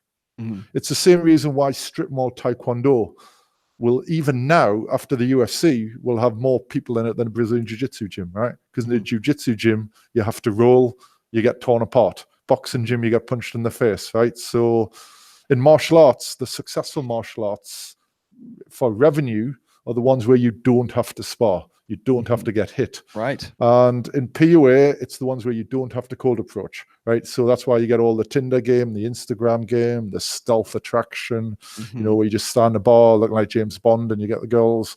You get the whole lifestyle game, which is, to me, just a very, very expensive way of whoring. And it's anything but cold approach, right? Anything but deal with attraction and approach anxiety. And I think what you're describing with these Matt Hussey characters is, it's just another version of the same thing, is whatever the difficult kernel of the task is, you have the goal. This is the really difficult thing that you must do to get to that goal. Fuck all that. Let's just feel good about ourselves. And I think that's the unifying trait. I like that analogy. Particularly about, strip mall taekwondo. It's like they'll teach you. It's a lot like game, right? You've got the life coaches who they don't want you to get punched in the face. They want they want to tell you all these like platitudes or what I have found out. One thing I have found out about Twitter, and this is probably going to piss off a lot of people, but one thing I have found out about Twitter is that there is a marketable need for what I call daily devotionals. Now, I don't know if you know Oh what a daily yeah, devotional is, but it's I like think if you're so. Yeah. religious or if you're Catholics do this, evangelical Christian guys, they sell these little tracts, like these little booklets, and each one has a date on it. Like, so you get a book for 2019, and every day you read some sort of inspirational thing from the Bible, or you have some little daily bread kind of thing where you're reading that. And it's like quotes to think about, your daily thought today is, and I see a parallel of that in the Twitter sphere. I think a lot of it has to do with the power of positive thinking, guys. It's what we call on the Red Man Group. We call this success porn. It's these guys who sell you this. It's Tony Robbins is the high priest of success porn. All you got to do is find this deep down well of confidence in you, and it seize the day, that kind of stuff. Where it's like, and I noticed that in RSD in particular, because when you see how they do the build up for their shows, which is really all they amount to, is it's getting these guys really amped up and get them in a heightened state, getting them into a state where they're open to suggestion. It's like that's really how mob rule happens, is like you get people into this excitable state, and then that's when they become open to suggestion. And so when I'm seeing like Tony Robbins doing that, come on guys, it's like this pep rally. And well, it builds, they're just spiking state. It gets them to an excited state. But there's nothing there. There's no content. There's no meat. It's like, it's a nothing burger, right? It's a bun and no meat. And I have to be really careful of saying that, because I don't want to step on the wrong toes, but I see a lot of the manosphere leaning towards this, really heavily towards self-improvement at the cost of the message, at the cost of the real content, at the cost of the stuff that is uncomfortable to put out there. It's uncomfortable. I'll tell you the thing about red pill awareness is that it is very unflattering to the feminine. That is an obvious thing. And so as soon as you say something like that, as soon as you say any kind of unflattering truth about women, every man in the world wants to jump to their defense. Every guy says, well, no real man would say that, so you need to focus on yourself and be more positive. And so it's this power of positivity, this mindset training, and this say the Tony Robbins model, the rah pep rally thing at the expense, because it's an easy buck. It's easy to get people hyped up, and the Lost Boys generation really wants that. They really even within PUA coaching, you get that in field. Is now I've never been on an RSD bootcamp, thank God, but I do see some boot camps where what happens is they get the students pumped up, right? They inject state at the beginning of the infield into the students, so they're all pumped up, like way above their normal level, and then they take them out. They ride them hard. Oh, do that set. They go in, do the set. They come back. Yeah, nice one, awesome. You're doing great, and all that. And then often the coach will pick out the sets, because he will be calibrated. If he's a good coach, he's calibrated. He knows which women are approachable. By all the pre-approach stuff that I write about, he'll direct the students to that. Then he'll bullshit and reframe the student when he comes out. So the girl, like, oh, I'm in a hurry. The guy comes back. Oh, that was so close to same day lay, mate. You liked you. Did you know your legs wobbling? Oh, yeah. So the guy comes away, they shoot a testimonial straight after. And the guy's like hyped up. It's like he's done a line of cocaine. He thinks he got way more success than he really did. It was all done because this artificial state that the coach put into him. He's been reframed mercilessly. And then on Monday morning, after the boot camp, he goes out to do it himself, and he just can't reproduce the results because he wasn't actually taught technique. There was like no transmission of information and technique of a day game model. There was literally just pump the state, throw them out. And that passes for coaching. It's appalling. And it really annoys me personally, because I watch a lot of YouTube. I used to watch a lot of YouTube infields a day game, and it's offensively bad when you see guys are not actually doing game. It's just like a man and a woman standing chatting, and like no game is going on. To me, it's like, imagine putting on swimming trunks, jump into a pool, flail your arms around like that, and then tell everyone you're swimming. Like, no, man, he ain't swan. You know, it's like, but I want to go back to these daily devotionals. You said daily devotionals. I had my head down. Viewers probably spot I was like checking on my phone because my friend Jimmy, who's was my first game mentor, he set up a bullshit PUA account called Bang Up PUA. So it was like BANGUP PUA, where it was like a character of this like autistic PUA, right? So he would do these daily devotionals. Can I just read a couple? They're quite funny because they're all tongue in cheek. So he's like, only when the game grows into you will you grow into the game. Hashtag next level. To be a mindset, you have to feed a mindset. When you know alpha, you grow alpha. Don't disrespect the game because then the game disrespects you. Respect the game, become the game. When you're the game, you win the game. it's like PUA alliterations. I love it. So, but that's a parody. But you know, there's real life red pill accounts which are just exactly that. That, right? You know, there's a and I'm gonna out myself here a little bit, but there was a time when I was first kind of coming into like the realization, I was having the insight to say, you know, a lot of this is just like reading the tea leaves. It's just like throwing out the, you know, Confucius say, you know, man with the, you know, that kind of, you know, whatever, those kind of old school like quotes. I think there's even like what is it? The website's called Brainy Quote, right? And you can just go find quotes from all the people. And you know what? You could take those, rearrange those, call them your own, and nobody would know the difference. And so what I did once I did an experiment one time, and this was with Ryan and Carl from the Redman Group, and there's a website called Bullshit Generator, or New Age Bullshit Generator. And it randomly creates a page of text that is full of New Age bullshit. And it's all of those kinds of quotes, like, you know, when you are the game is you, you know, that kind of stuff. And so what I was doing is I would take like a couple of quotes, I put them into a text, and you would be surprised just how the engagement for those quotes just goes through the roof. The retweets, the likes go through the roof or something like that. And then they really want to, it's just some complete bullshit that you picked up off of the bullshit generator, but you put it out there and people want to discuss it with you. What did you mean by that? Did you mean, you know, they want to discuss the finer points of the bullshit. And and you've got this, and before you even know it, you've got a thread of like, you know, 20 or 30 retweets or, you know, comments, responses to it.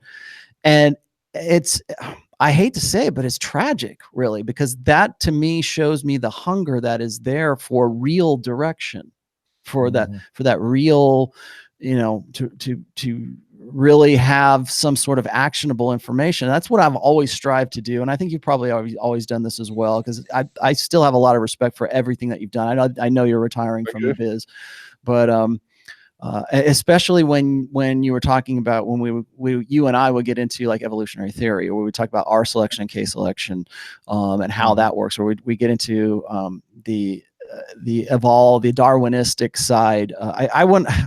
I like to watch, I don't know if you're familiar with God Sod, but I like to watch how I love his, he's an evolutionary psychologist. He has got some books out. He's another internet celebrity, really great dude. He has tried to put Darwin into like business. He's tried to put Darwin into other things. And really that's all evolutionary psychology is putting Darwin into psychology. Well, I like to look at what you and I have done as putting Darwin into game, putting Darwin into, you know, the manosphere. A lot of people don't like that. Yeah. Well, because it's a lot of the truths are really hard to handle. It's getting punched in the face. So you don't want to get punched in the face. You want to still be a part of the red pill, but you don't want to do the hard work, which is confronting the truths that damage your ego investments. So I wanted to throw, I got a really good quote here. Somebody said the red pill has become, this was a quote. It says that the red pill has become, every great cause begins with a movement, becomes a business, and eventually degenerates into a racket. And I understand where that is, and maybe we're somewhere between business and racket right now. I want to say that I get that, and I think that especially when it comes to like power positive thinking type stuff, I think I see the red pills really leaning towards that, here's how you can live a better life kind of thing, because it's easier to do that. It's easier. You don't have to go out on the street and actually face real rejection. You just have to go to the seminars and build yourself up and pump yourself up. But this is nothing new. Like Norman Vincent Peale wrote Power of Positive Thinking back in the 30s or 20s or 30s, I think. Then you've got a guy like Zig Ziglar. Yeah. Then you've got a guy like L. Ron Hubbard. Then you've got a guy like the televangelists sort of picked up on that with prosperity. Yeah, so it's a new cult to join, isn't it? I mean, I look at it's the same material. Yeah. You even go back to like Freud and psychoanalysis. I mean, that's a racket. So what did Sigmund Freud do? And the people who followed him, he realized that the way to make money is to sit in a chair and get neurotic, middle-aged, affluent women to drone on at you about their problems for 60 minutes. And all you say is, tell me more about that. Take notes. Tell me more about that. And then they pay you whatever, like $500 an hour. It's a racket. And these people will be in therapy for 20 years. I mean, to me, if you're in therapy 20 years, that's like being at Weight Watchers 20 years. Clearly, it's not working because you should have been there like a year, got slim, and you're done. Yeah, I got another super chat here. I got another super chat here from this guy, John Nash. He says, "What should lost boys do if they are young and retired?" There's no way I'm working, and there's no way I'm working. Well, okay. I think the thing is, what do guys who are looking for actual, real, actionable advice do today? And I'm at a loss here to say, how do you vet for a good red pill coach? How do you vet for, somebody who is giving you, real content instead of fluff all the time? And it's hard for me to say, one way. I want to say, yeah, okay, read the Rational Male. Look at who's done the work. I think, look who's been around. Look who has I would say, look at the body of work of the people who you are looking up to. What have they done? But then I go and I look at somebody like Jordan Peterson, and Jordan Peterson has done a lot of work.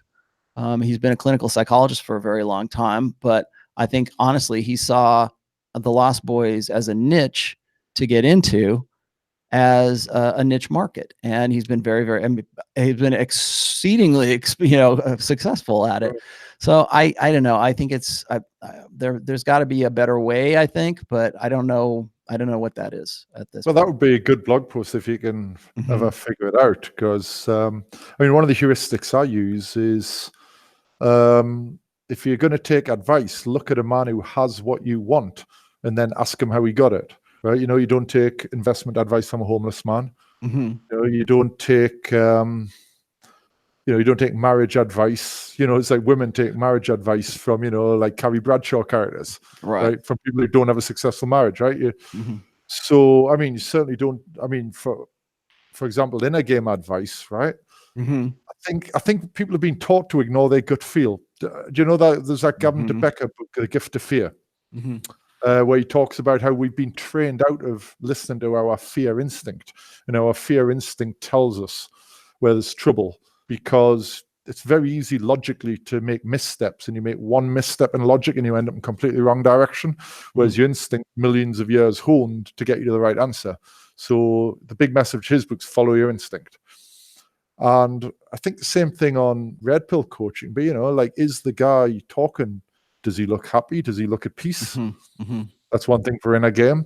If he's telling about pickup, well, does he look like he's got a good sex life? This is just even before you go. That's what throws a lot of people off. That throws a lot of people off, particularly if they're watching like Owen or like Tyler Durden, Owen Cook from RSD. They look at that guy and they go, it doesn't look like you. It does not look like the guy that's going to be successful with women.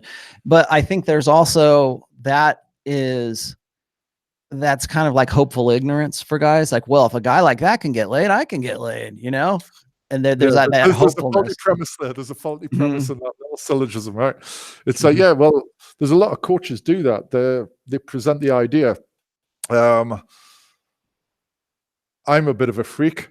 I get laid. If you're a bit of a freak like me, therefore you can get laid. But that bit about, I'm getting laid is not really true. So there's a lot of coaches like that.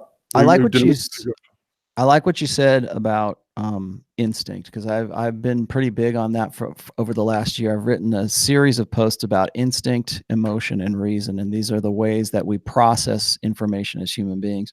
And instinct, I think, is one of the most abused aspects that we have in this society. We want to ignore our instincts. We're taught to ignore our gut feelings. You probably read it. I have a very old post called Gut Check, and it's when guys see something in their periphery that their hindbrain is picking up on, but their rational brain says, "Oh, don't worry about it. She's not cheating on you," or like, especially with like mate guarding or something like that. You get possessive or you get jealous, and because you see that the woman who's your woman doing things that are out of the ordinary, or putting off cues that maybe wants to go have a girls' night out with her friends or something like that. Mm-hmm. There's that gut instinct. And I think you're right about that. We are taught to ignore that. In fact, we're taught that we've evolved beyond that instinct and that it shouldn't have any play over anything. And I think that is, first of all, it cuts us off from a process that is an evolved process of understanding our environment. But I think it's deliberately so, because a lot of times those instincts are correct, and we should be listening to those instincts. And so, well, I think these people are teaching you to disarm, right? They're trying to get you to disarm yourself. Right. Yeah, I think that's. I also wanted to get into a couple of, because we're about a half an hour out right now. I wanted to get into a couple other things here too before we break. You're going to be at the 21 convention in Poland. Yep. And I'm glad you accepted the invitation. I was happy to be invited. Thanks. Yeah, I made sure that you were on that list. And the reason I wanted you on that list is because you actually talked me out of doing the first 21 convention in I think it was October of 2016, or maybe it was the year before I actually went and spoke there. And I picked up on the vibe that you did, just like you're saying right now. It's like one of the things that my friend Rich Cooper says is, when you're listening to people like trying to give you like their pickup artists or whatever, or their MGTOWs or their MRAs or their whatever, the question you need to ask yourself is, do I want to trade lives with this guy? Would I want to trade lives with this guy for a day, or am I living a better life than this guy is right now? That's one way to vet. But like when I was looking at Anthony's old convention and the style that it was done and the speakers and everything else, it seemed exactly like what we've been talking about here for the last half hour, which is, it seemed like it was just an advertising opportunity for a lot of purple pill guys. In fact, I even told Anthony that himself. I said, look, your convention is very, very purple pill. And I have to be very careful of who I co-brand with, or who I put the Rational Male logo next to. And so I turned him down on the first one. And then he went through his situation with his ex-wife, who was the certifiable whore and certifiable porn star. And I thought that was interesting, because we had this conversation. I said, all of the people at your convention didn't see through this. When he told me the situation with his ex-wife, and he showed me the videos and you're like, red flag, tick. Yeah, and I'm looking at this as with my red pill lens as a third party, and I'm looking at this. I'm saying, who isn't seeing this? Well, I for a minute there, I kind of was surprised, but then I realized I shouldn't be surprised, because all of the guys that he surrounded himself with were very, very purple pill. They don't want to get hit in the face. Like, they don't want the brutal truths. They just want an opportunity to go up and, pretend that their whatever program that they're selling is going to be effective for whoever it is that's watching it. So I told him that, and to Anthony's credit, he said, okay, what can we do to make it a red pill event? What can we do to make it, like, I told him this. I said, there's a need for a red pill summit. There's a need for people to get together, for guys in the manosphere, like qualifiable guys in the manosphere, to come together and speak like a TED Talk. Like a TED Talk for the manosphere is what my original idea was. And I had thought about this back in 2015 when I did the Man in Demand conference with Christian McQueen. I said, there needs to be some sort of event. And so I told Anthony, I said, look, I will speak at your event if you get these speakers on here, if you get these people on board, and you bill it as a red pill event, and we'll see what happens. And lo and behold, it was wildly successful in 2017. And it's crazy successful in 2018. And I told Anthony this, I said, I will be a part of this organization until such time that I feel like it's leaning back to being purple pill again. Or I think that, you know, like what we were saying here before, like, you know, every movement becomes a business and then becomes a racket. I don't want to be associated with a racket. I want to make sure that I'm giving people good content. I want them to have actual content. I don't want to, when they go to these things, I want them to say, damn, that was definitely worth the money. I was just, you know, not even just watching Rollo, but like watching all these other guys and listening to what you don't know if I interrupt me. Like the last thing you want to do is you be the sheepdog that gets all these sheep in for a fox to come in, right? Yeah, exactly. I don't want to be, yeah, exactly. So I wanted to let you know that, like, you were influential to me when I turned him down on the first time, because I did that. I thought, is this really about the content, or is this just fluff? Forgive me for that. Yeah, I know. Well, and then so I told him, I told him that, and we rearranged things, and I'm happy to put my name on it now, because it is very much a content driven event. All of them have been, so, you know, since 2017 anyways. And so I wanted to actually thank you for being a part of the 21 convention in Poland. I don't think you have. Do you have anything in mind that you want to talk about in Poland?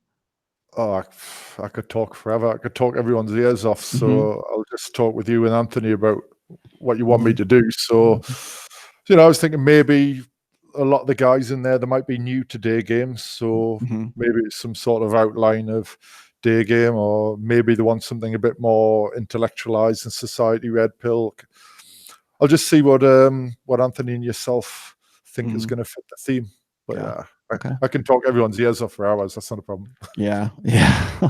Well, I wanted to also point out that it's been my point of doing all of this to make sure that we have a broad spectrum of guys, so you're not just hearing just game. I mean, there are conventions, or there are, you know, conferences where it's just about, you know, here's how you get laid. This is pickup artistry 101, and that's all it's about. And then there's like the MRAs who just have their conferences that are just about men's issues but aren't about men, right? So here's the issues.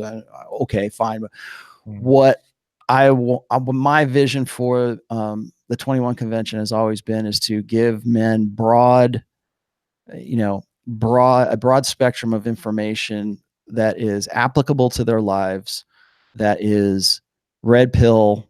It is true to the red pill message, is true to the truths of intersexual dynamics, is true to, you know, the purpose of the real content that you get, instead of just this fluff, right? You get you know, a couple minutes of content and you get nothing but fluff at an RSD thing. Well, I want to make sure that we have nothing but content, and that'll be people are going away with it. Because earlier you said about how do you recognize a good red pill coach, right, or good inner game. But, you know, so I think this is, I believe they call the problem of expertise, which is by the time you understand how to judge an expert, you no longer need the expert so much. Right. And, you know, certain industries where the customer doesn't know the value of the product, like management consultant, for example. You know, like everybody eats a Mars bar, they know if they like it or not, but they don't necessarily know if a life coach is good. There's a serious problem about the customer determining the value of the competing products. But if the red pill, so that I haven't been to a 21 convention yet, but yeah, if it goes the way that you're thinking it, trying to make it. That is the first step, right? It's like guys go, they absorb that, they get a grounding, and they now know more, so they're not taken by the grifters. That could maybe be a hope, you know. I got a super chat question here from Motive. He says, love both of your work, invaluable for men like me. Question: what is your opinion on approach anxiety, fear of rejection versus Me Too, #Me Too anxiety? I've faced several close calls lately. So I think I have this conversation with Alan Roger Curry, who is the author of Mode One, and he is very direct game. It's all, hey, are you on board? If you're not on board, then I'm out, kind of thing. Like you're very upfront. It's in your face. Are you DTF or not, kind of thing. And I've always asked, the conversation, the debate that we always have is, how does that work in the Me Too era? Well, I'd say it didn't work before the Me Too era either. Yeah. But, it's basically ultimatum game, right? There is no game there, is my opinion. So, but we're looking at different cultural climate now. In England, I don't know any day gamer who really has this problem. America, I can't speak for. Europe, it's not a problem at all. By that I mean continental Europe. I'm British. We don't think of ourselves as European.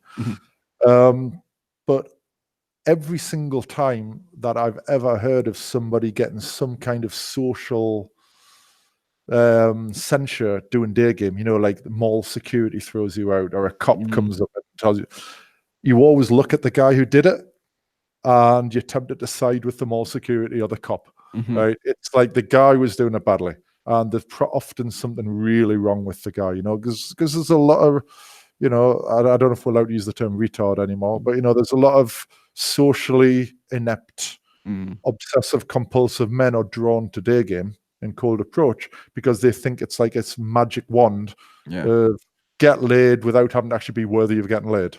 Right? These are the same guys who think if they fought Mike Tyson 1,000 times, they might beat him once, right? They just don't get it, So those are the guys who normally get this problem. I mean, I don't know about a super chat guy, and I don't know which environment he was opening doors. I've been getting that question quite a bit, and this is something that like MGTOWs sort of take Red Pill to task on, is like, it's too dangerous. It's too dangerous to make an approach because you never know how that woman is going to take it, unless you look like Jason Momoa or something like that. Unless you look that you have the look, or there's instant social proof and instant pre-selection. So wrong. Yeah, I would say so too, but they buffer, right? It's a buffer. What's that? It's a buffer. Yes. You write buffers. What it right? This is why I said, right, the two problems most men have is attraction and approach anxiety, right?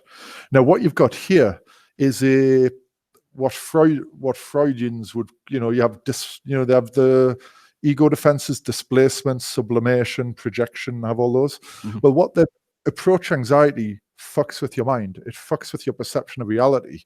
So in day game, we call it avoidance weasels, but the approach anxiety will trigger a bunch of rationalizations for why you shouldn't approach in order to direct you away from the approach, so your ego doesn't have to confront basically assessment. You could say approach anxiety is really assessment anxiety because you're going to get assessed by the girl. And you don't want the bad news that you're not as cool as you thought you were. So I think a lot of what the MGTOWs, I mean, they've created an ideology out of approach anxiety, right? Out of avoidance. Now, I know there's a lot more to MGTOW than just avoiding women because you're too pussy to talk to them. I know I'm very severely caricaturing the movement there unfavorably. But I think that's a big theme within it is, if you can't handle approach anxiety, you'll find ways to twist your mind into thinking you shouldn't approach. Me too, or it's all about looks, money, status. That's what a lot of the PUA hate guys say. Well, it's looks, money, status. If I don't have looks, money, status, I can't get laid. Well, I don't have looks, money, status. I mean, I'm not bad looking, but I ain't good looking. Well, certainly not as good looking. I have seen guys who are not good looking guys use game and get laid. I have seen it in action. I know that it is possible. I think what a lot of guys like the idea of Me Too as sort of their out. Like, okay, I don't have to do that anymore because, all I can do is I'm just going to sit here and wait in the back of the room and hopefully some girl will come on to me. Like it's Sadie Hawkins' world, right? We're at the Sadie Hawkins dance and all the girls have to ask the boys out, kind of thing. And they don't, there's nothing proactive about it. And it's always a success because you never have to do anything. It's proving a negative. They're failing at the most important part of being a man, which is, stepping up, taking responsibility for, the burden of your DNA, right? You're carrying the burden of your ancestors upon you. they manage to reproduce in far harsher times. Yes. Yeah, that's for sure. Yeah, I think I got a couple more here. Let's see. Josh Nash says, what about just approaching and having a genuine conversation and connection like I did in Poland today? Nice, intelligent conversation. Sure. I mean, it's not game though. That's not really game. That's, yeah, I was going to say that's just you having a conversation. And if you, don't think that that's a game. It's just game is a set of actual techniques, right? Mm-hmm. It's what I mean. I wasn't there. I didn't see this conversation, right? But if you just go up to a girl and have a normal chat, great, right? One in every X number of approaches, the girl will simply like you. She'll simply like you. Mm-hmm. And even if you somehow fail to move it forward, you fail to escalate, you fail to take the lead, some girls within that subgroup who like you will do it for you. But that is like severe underperformance if that's how you meet women. Yeah, but doesn't mean it's not actually game, because you're just having the conversation and then calling it game. Well, this was game because I had a conversation with the woman and it actually led to sex. Well, that's not necessarily game. It's getting laid. It's getting laid. It's not. Yeah. I mean, blue pill beta guys still get laid. Let's be honest here. It's not. I hate that. I hate that so much because so many guys are like, "Well, you got to be so alpha to get laid. I can never do it." It's like, dude, trust me, beta blue pill guys get laid all the time. Not on their terms, but they do still get laid. I got Redman Anon here says he took a boot camp with Tyler. His advice was read The Power of Now. He said the dude is useless. Work on yourself. Follow choosing signal. Go for it. Rest is BS. I think what was that little system there? Is that his system or Tyler's system? That's the system. He says work on yourself, follow choosing signal, and go for it. The rest is BS. So wait to get chosen. Well, that guarantees you're gonna fuck women less good looking than you are, right? Yeah. I mean, there's the three, as I understand it. I mean, I call one of my books "Younger, Hotter, Tighter." Mm-hmm. Because to me, that is the result of game. You get women younger, hotter, and tighter than yourself. I actually stole that phrase from Good Books for Men. That crazy comment around Books for Men. Yes, I do remember that. I actually got it from him. I didn't originate the term. So I think this is exactly in your ballpark as well, because this isn't game. This is sexual dynamics. I think everything about game is SMV adjusted. Right, so if there's a 3-point gap in SMV, the person on the lower end of that loses their fucking minds. They lose all dignity and just chase. Right, so like a typical chody guy talking to a knockout 10 out of 10 girl is going to lose the shit. He doesn't know what to do. He'll disgrace himself. And in a nightclub, some dumpy little fat girl who sees the best looking guy in the nightclub, she's going to lose her shit and throw herself at him. So a lot of guys can get laid literally just by scraping the bottom of the barrel. No game. You just go with girls several points SMV below you. I mean, Tinder is basically set up for precisely that. Mm-hmm. But as soon as you start narrowing that SMV gap, the demands the girl's going to place on you before she spreads her legs are going to be higher. And once you get over that crucial threshold of the girls are as good looking as you, and you start getting girls who are better looking than you, then you need game, or you need something, right? It can be fame, it can be status, it can be pre-selection, but game is one of those things. So I think of it a lot like boxing. So if you ever watch a tall guy fight a short guy, right, the jab is everything in boxing. You've got the reach advantage on the jab or you don't. If you do have it, you can just pop the jab and just wait, completely comfortable in your safe zone, and when he comes in, hit him. But if you're on the wrong end of the jab, you've got to get past the jab. So you got to bob, weave, duck, close. It's a completely different sport. Like Mike Tyson, being a very short heavyweight, was very good at that. He fought Buster Douglas, who was a tall, good jabber. He got wrecked. Fought Lennox Lewis, tall, good jabber. He got wrecked. So the whole sport of boxing changes completely depending on if you have the jab advantage or the other guy has the jab advantage. And to me, that is a good analog for who's bringing the looks to the party. Mm-hmm. So whenever I hear any guy who says, look, mate, you're overcomplicating it, you just have a chat, you just go out and have a dance on the dance floor, wait for the girl to send you the chosen signal. I think, your fucking girl's less good looking than you are, severely underperforming. Mm-hmm. And that's fine if that's how you want to get laid, right? Because game is hard. I can understand if a guy is getting fed from stand there, look good game, then, you know, maybe he just wants to keep the easy route. But if he's ambitious on the quality of girl he wants, you know, you need more than that. You got to go through the process, and that's hard. I think a lot of guys who get into game use it as a means to solve a problem, that they just simply want to get to their dream girl. You know, they want to have the cheat codes to the game, to the video game, and just use it enough because they don't want to make the change. They don't want to be red pill aware. They don't really care about that. Just teach me the techniques. Just teach me teach me how to jab. Right. It's and they use that to a point where they can actually get them, they can cure their virginity or whatever, and then they're done with it. And then you have the guys who get into it and they realize they can do something with this and that they enjoy it. Those are like the thrill of the chase guys, right? There's the guys that are just want to get from point A to point B, and then there's the guys that are genuinely into game, who become good at it, and either they're doing it because they, you know, they enjoy the chase, or they're doing it because they want to up their notch count, just like we were saying before. Yeah, it's very common. Okay, I got a question for you from Redman Anon. He says, Nick, what is your definition of game? Because we just been talking about how that's not game. So what is your definition of game? It's outperformance of your baseline SMV, I would say. I mean, there's multiple definitions, but I think that's a fair working definition relevant to what we just said, is game is outperforming your SMV. It's, you know, like nature says you should get, you know, you're here. Nature says you should get this. You get something above.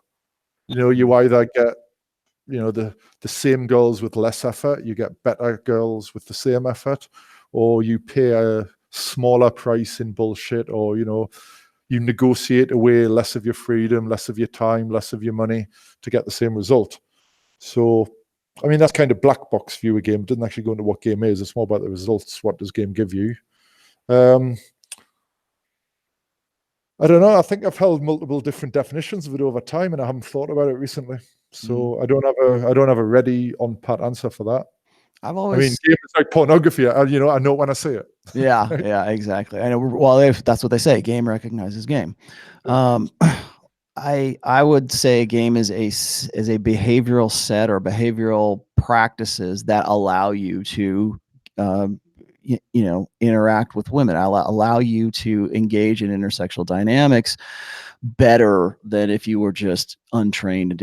I think really everybody has game in some sense. Every guy you know, every woman you know, has some idea of how best to go from point A to point B. To say, if you ask a 10-year-old kid, how do you get a girlfriend, Johnny? That little kid's going to tell you, oh, you got to be nice to her, and you got to carry your books home from school. And he has game. He has some sort of idea as to how he can go. And if he does these things, then he's going to go from being single to having a girlfriend. I think that the real question is how effective is your game? Because there's so many guys out there who will tell you, just be yourself, and that's their game, right? Just be yourself and they'll love you. Get in the gym, that's all your game is, right?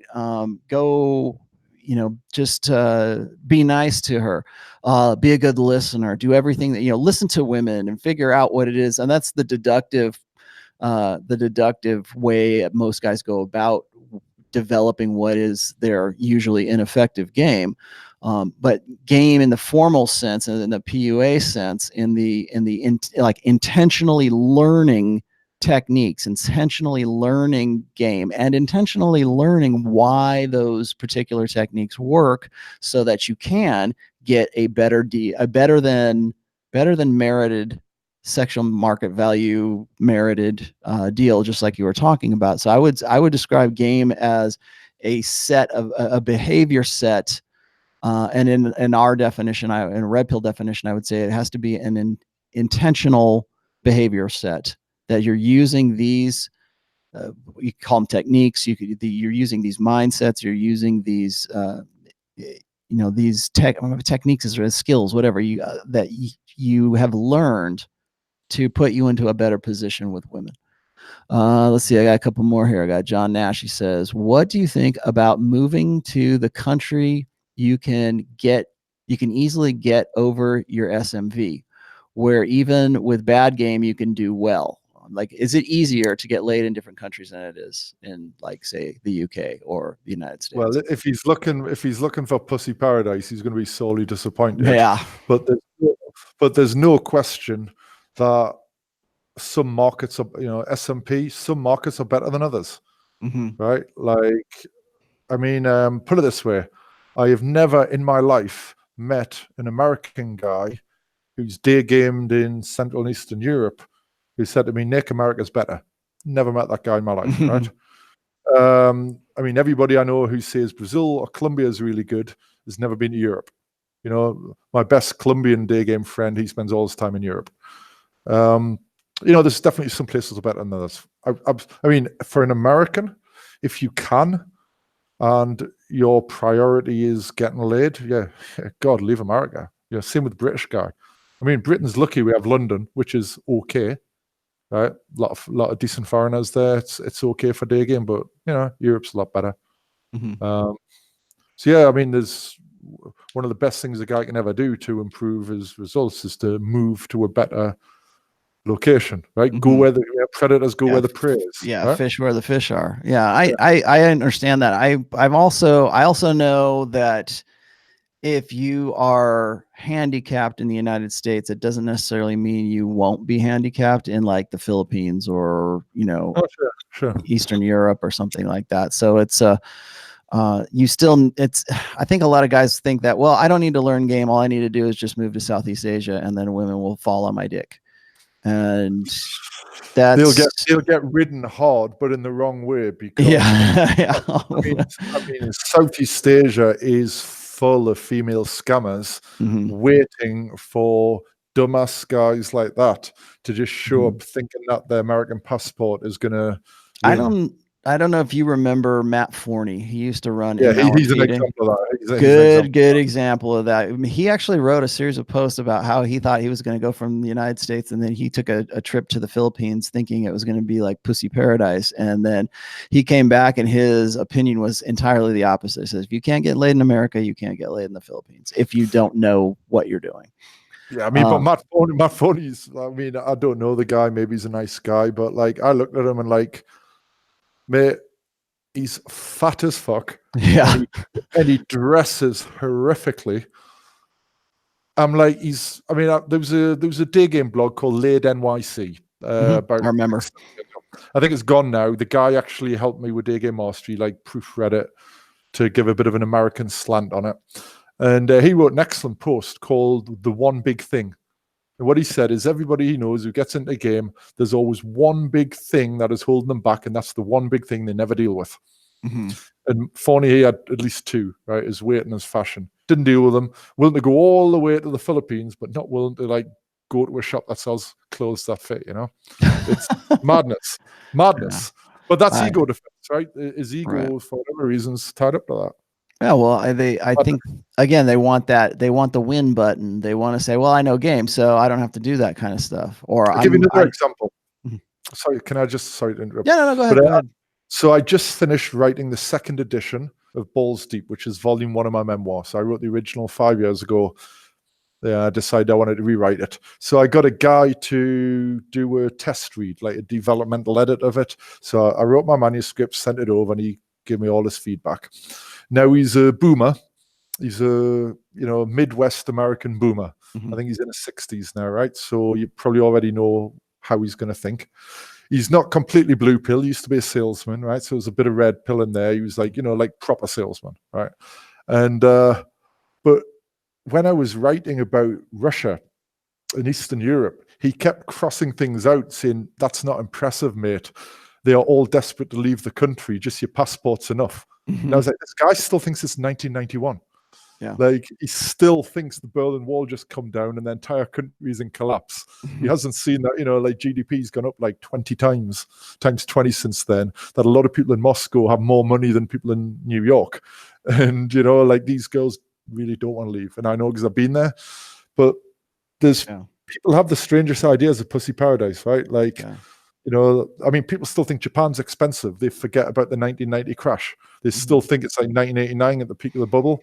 And I think people still think, Southeast Asia is pushy paradise. I think it's funny because we had this discussion. We had this discussion with Andrew Tate not too long ago, and because you probably know what Andrew does for a living. He runs webcam girls and stuff like that. But he is in Romania, Belarus, I think is what he said it was. It's Romania, Bucharest. I don't know about Bucharest, but it's definitely Romania. Yeah, yeah. He'd get the death penalty if he's in Belarus, I think. For his oh, yeah, he probably would. It's still a dictatorship. Yeah. Well, I mean, he was saying this, like he got this question as well. It's like, is it easier there? And he really dispelled that myth. Like he said, there, women here, they know what they're worth. They know what their value is. And I actually wrote a pretty in-depth essay about this. It was about the local SMP versus the global SMP. And we are now rapidly moving away from what we used to be. We used to be in a local, smaller groups of people, even if it was just in your town, which seems like a lot of people. It wasn't the whole wide world. And so when women go on Instagram and they can become, hot ass models or whatever, or you can get my premium Snapchat for, $25, that kind of stuff. So women are getting their attention needs met on a global scale right now. It's no longer about the cute guy that's in, that goes to school at your high school or something. It is everybody in the world is now your sexual marketplace. And I think that guys still cling to that idea, like you were talking about, and Tate was saying the same thing, is that people still think that just because you have the golden ticket for citizenship in the United States, that women are going to just drop their panties for you. They know what their value is because we're now in a global sexual marketplace, and they know what they can get. And they know you ain't shit. Well, I think that's true. But I think there's a lot of counter trends against that, though. Okay. I mean, Romania is interesting because I remember I went there. I've dated a few Romanians that I met in London, and I went to Romania for a week with an ex-girlfriend, 2013, and it was quite funny. I didn't see a single hot girl in Romania the whole week I was there. Mm-hmm. So I was texting my friends. I was like, you know what? I think all the hot Romanian girls are working overseas in the sex industry. Which, by the way, if you go to any kind of brothel or strip club in Europe, it's full of Romanians. So there's actually some truth in that. Also, I think, when the women you have the most time with are webcam hookers, I think there's a bit of world creation going on there. Is that, are you familiar with the term world creation? It's basically when your lifestyle becomes a self-fulfilling prophecy. Mm-hmm. Yeah. Right? It's domain dependence. Yeah. Yeah. I mean, PUA has that generally. I mean, I'm not just talking about Romania here. PUA has that generally, like old school PUA is this, you have this idea that women are all, let's say, I don't know, women are sluts, can't be trusted. They're all skanky. So you have to be an asshole to pick them up. So what you do is you go to a bar in the worst dive bar in the town full of bar skanks. You act like an asshole. The first 9 girls blow you out because they think, oh, he's just an arsehole. The 10th one goes home with you because she likes arseholes, and all you've done is you've reinforced your ideology because the 9 girls who don't like assholes kind of got filtered out of the data set. Mm-hmm. So there's world creation there. I mean, I know very little about Andrew Tate, so I'm just talking about Romania generally here.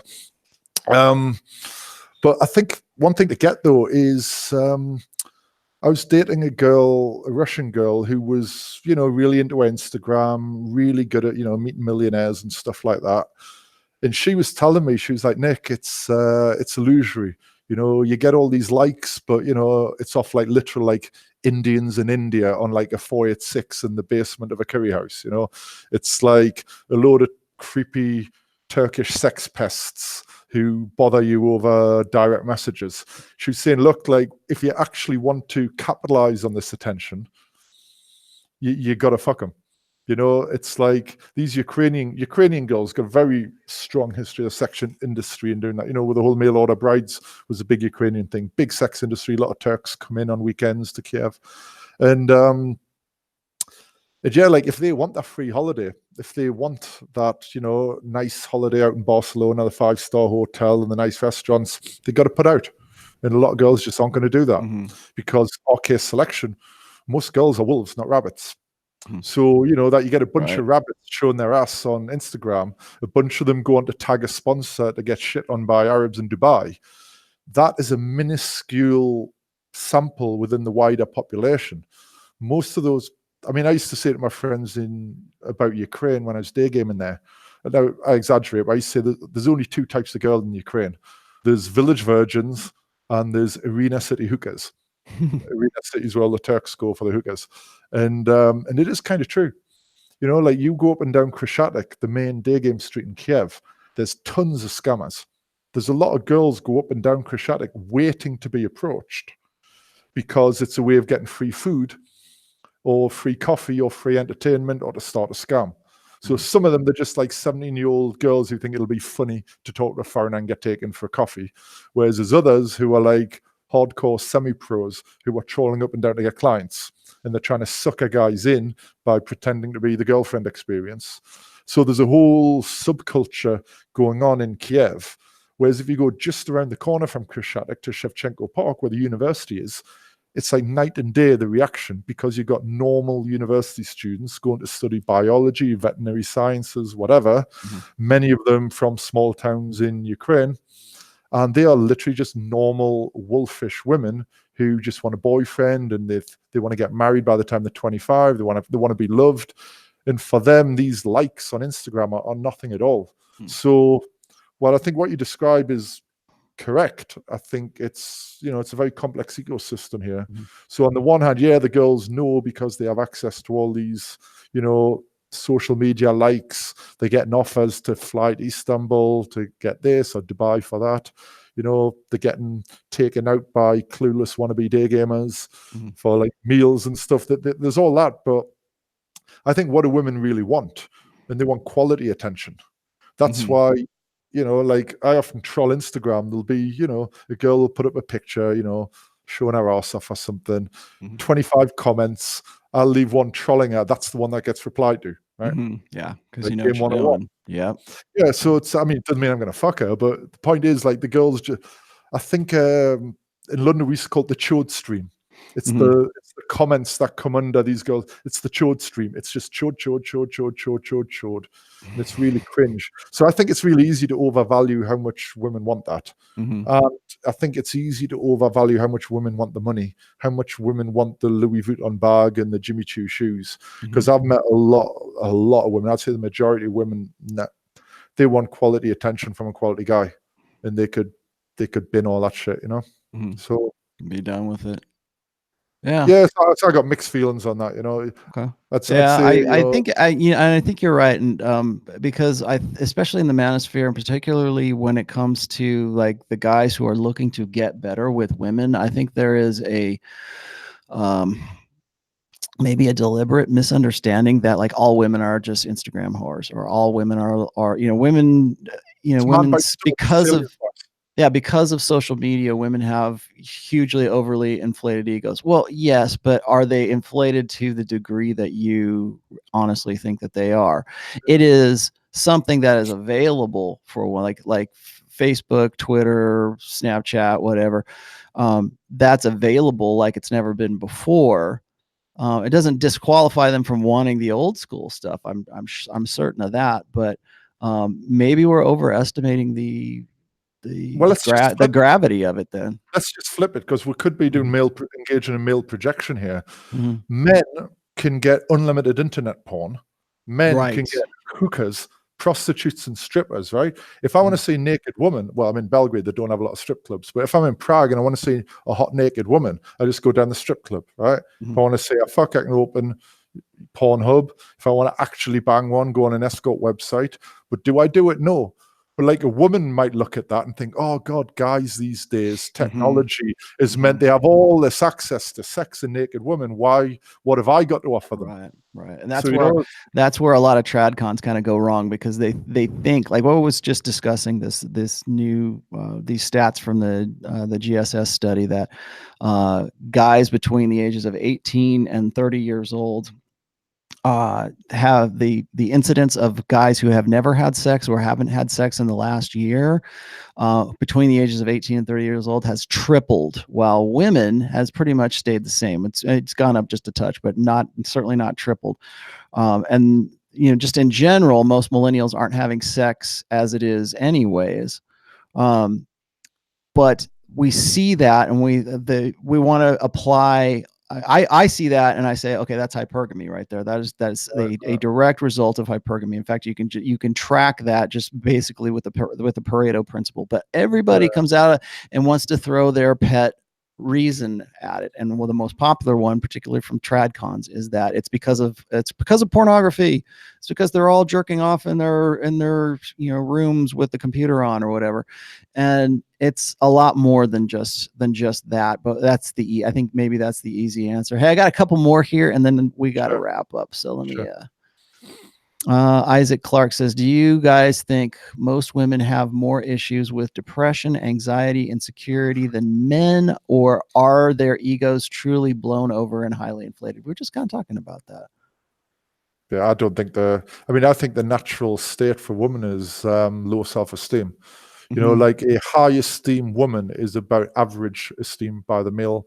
To me, I think of it this way: the man is designed to be like this, the woman is designed to be like this. So, right, to lean on the man. And I think women are just built to be needy. I think it's just DNA. Yeah, I would agree with that. I think that they are over. I would say that in general, yes, but not to the degree that a lot of people want to think that it is. It's almost too easy to use that as an excuse. I mean, why go and approach? Why bother approaching if all women are just Instagram whores and they have overblown egos? Well, okay, I guess I don't have to do that. Thanks, go good. Now I don't have to get punched in the face, right? Now I don't have to. Now I can go do strip mall taekwondo now and feel good about myself. So you don't have to do that. I just want to add something. This is something that I've become very intimately aware of because of the length of time I've been in the game, right? So I've been in the game around about 10 years. So there are girls I met in my second year of game that I still know, right? There's a couple of girls, well, more than a couple, but there's the number of girls that I've maintained some kind of contact with, some kind of friendship with after I stopped dating them. Some of them have got married, they've had children and so on.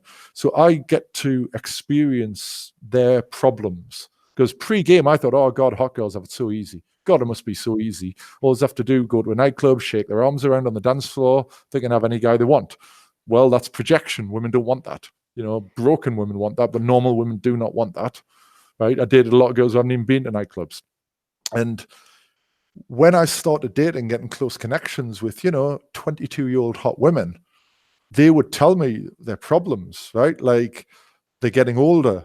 I remember one woman I dated when she was 22. I was talking to her recently when she was 28, and she's saying, oh, God, when I take my makeup off, I can see all these extra lines under my skin. I can feel myself getting old, the girls looking at the new crop of 18-year-olds coming behind them who are going to blow them out of the S&P. So, girls have their worries, and it's not until you date hot young girls that you realize that hot young girls have their own worries, and they're real. They're not imagined. Yeah, exactly. And I know this firsthand because I've raised a daughter to 21 years old just recently. And so how many predators circle, right? Well, and then she is also the daughter of Rollo Tomasi. So I'm talking to her about, intersexual dynamics. I'm talking about what she's going through with guys, and she will tell me, I wish I could meet a guy who would actually just approach me. Because most guys won't. My daughter is exceptionally good looking, so I think there's probably some intimidation that goes along with that. But she's even saying that her friends, like guys, just simply don't approach women anymore. It's not like, hey, would you like to go out on a date with me? So when a guy actually does approach, and this is for young guys, I don't know, what it would be demographically for, older guys, but she's saying that of her generation, guys, she wants us to think that, well, the guys are so afraid. They're so afraid. And it's like, either they're so afraid or they don't know how to do it. They don't know how to go about it, or they don't, they're not taking the initiative. It's because they've been taught that they're not supposed to take the initiative. They're taught that the proper way to meet a girl is to go on Tinder and hope for the best, and hope that you find the right one. So she's essentially a sailing ship without a wind, right? Because women need the men to initiate Yeah. in some form or other. And without that, they're like a sailing ship, becalmed, right? There's no wind. What can they do? Because the woman can't take the initiative, because that's really screwy. Yeah. So yeah, that must be so frustrating. Yeah, and then of course the only other guys who are good at it, the guys who are going to be the best at approaching are the players. Yes. That's justice, Fuck right? boys. Yes, exactly. Well, this has been really fun, Nick. I love having a talk with you. I can't wait to meet up with you in Poland. And we can have an even longer talk about this kind of stuff. I really want to pick your brain about evolutionary psychology, but I think we'll save that till when we get into Poland. But this has been really good. I'm glad you decided to come and speak at this. And this has been a really great interview. Thanks for coming along. I've really enjoyed it. Anytime, mate. I've enjoyed myself here. Okay. Anybody who wants to see us together, you can see us in Poland. It's in Warsaw, Poland. It will be the 18th of July through the 21st of July. I will also be at the 21 convention this weekend, which is May 3rd through the 5th. That will be in Orlando. After this podcast, I will be on the road. I'll be flying out tomorrow. So I will do my best to have I'm trying my best to have a blog post up today before all of this goes down, but that's what I'm going to be doing. And the next time you guys see me, I will be at the 21 convention. We are doing the Red Man Group at the 21 convention. I will also be on Pat Campbell's show on Friday morning, if you're curious about that. As far as Red Pill 101 is concerned, I think I might end up doing that on Sunday with Pat live from the 21 convention as well. So lots of good stuff coming up. So keep an eye out for that. But can't wait for Poland, man. I'm looking forward to it. All right, man. Thanks for joining me. I will see you later. Yeah, thanks. Bye, guys.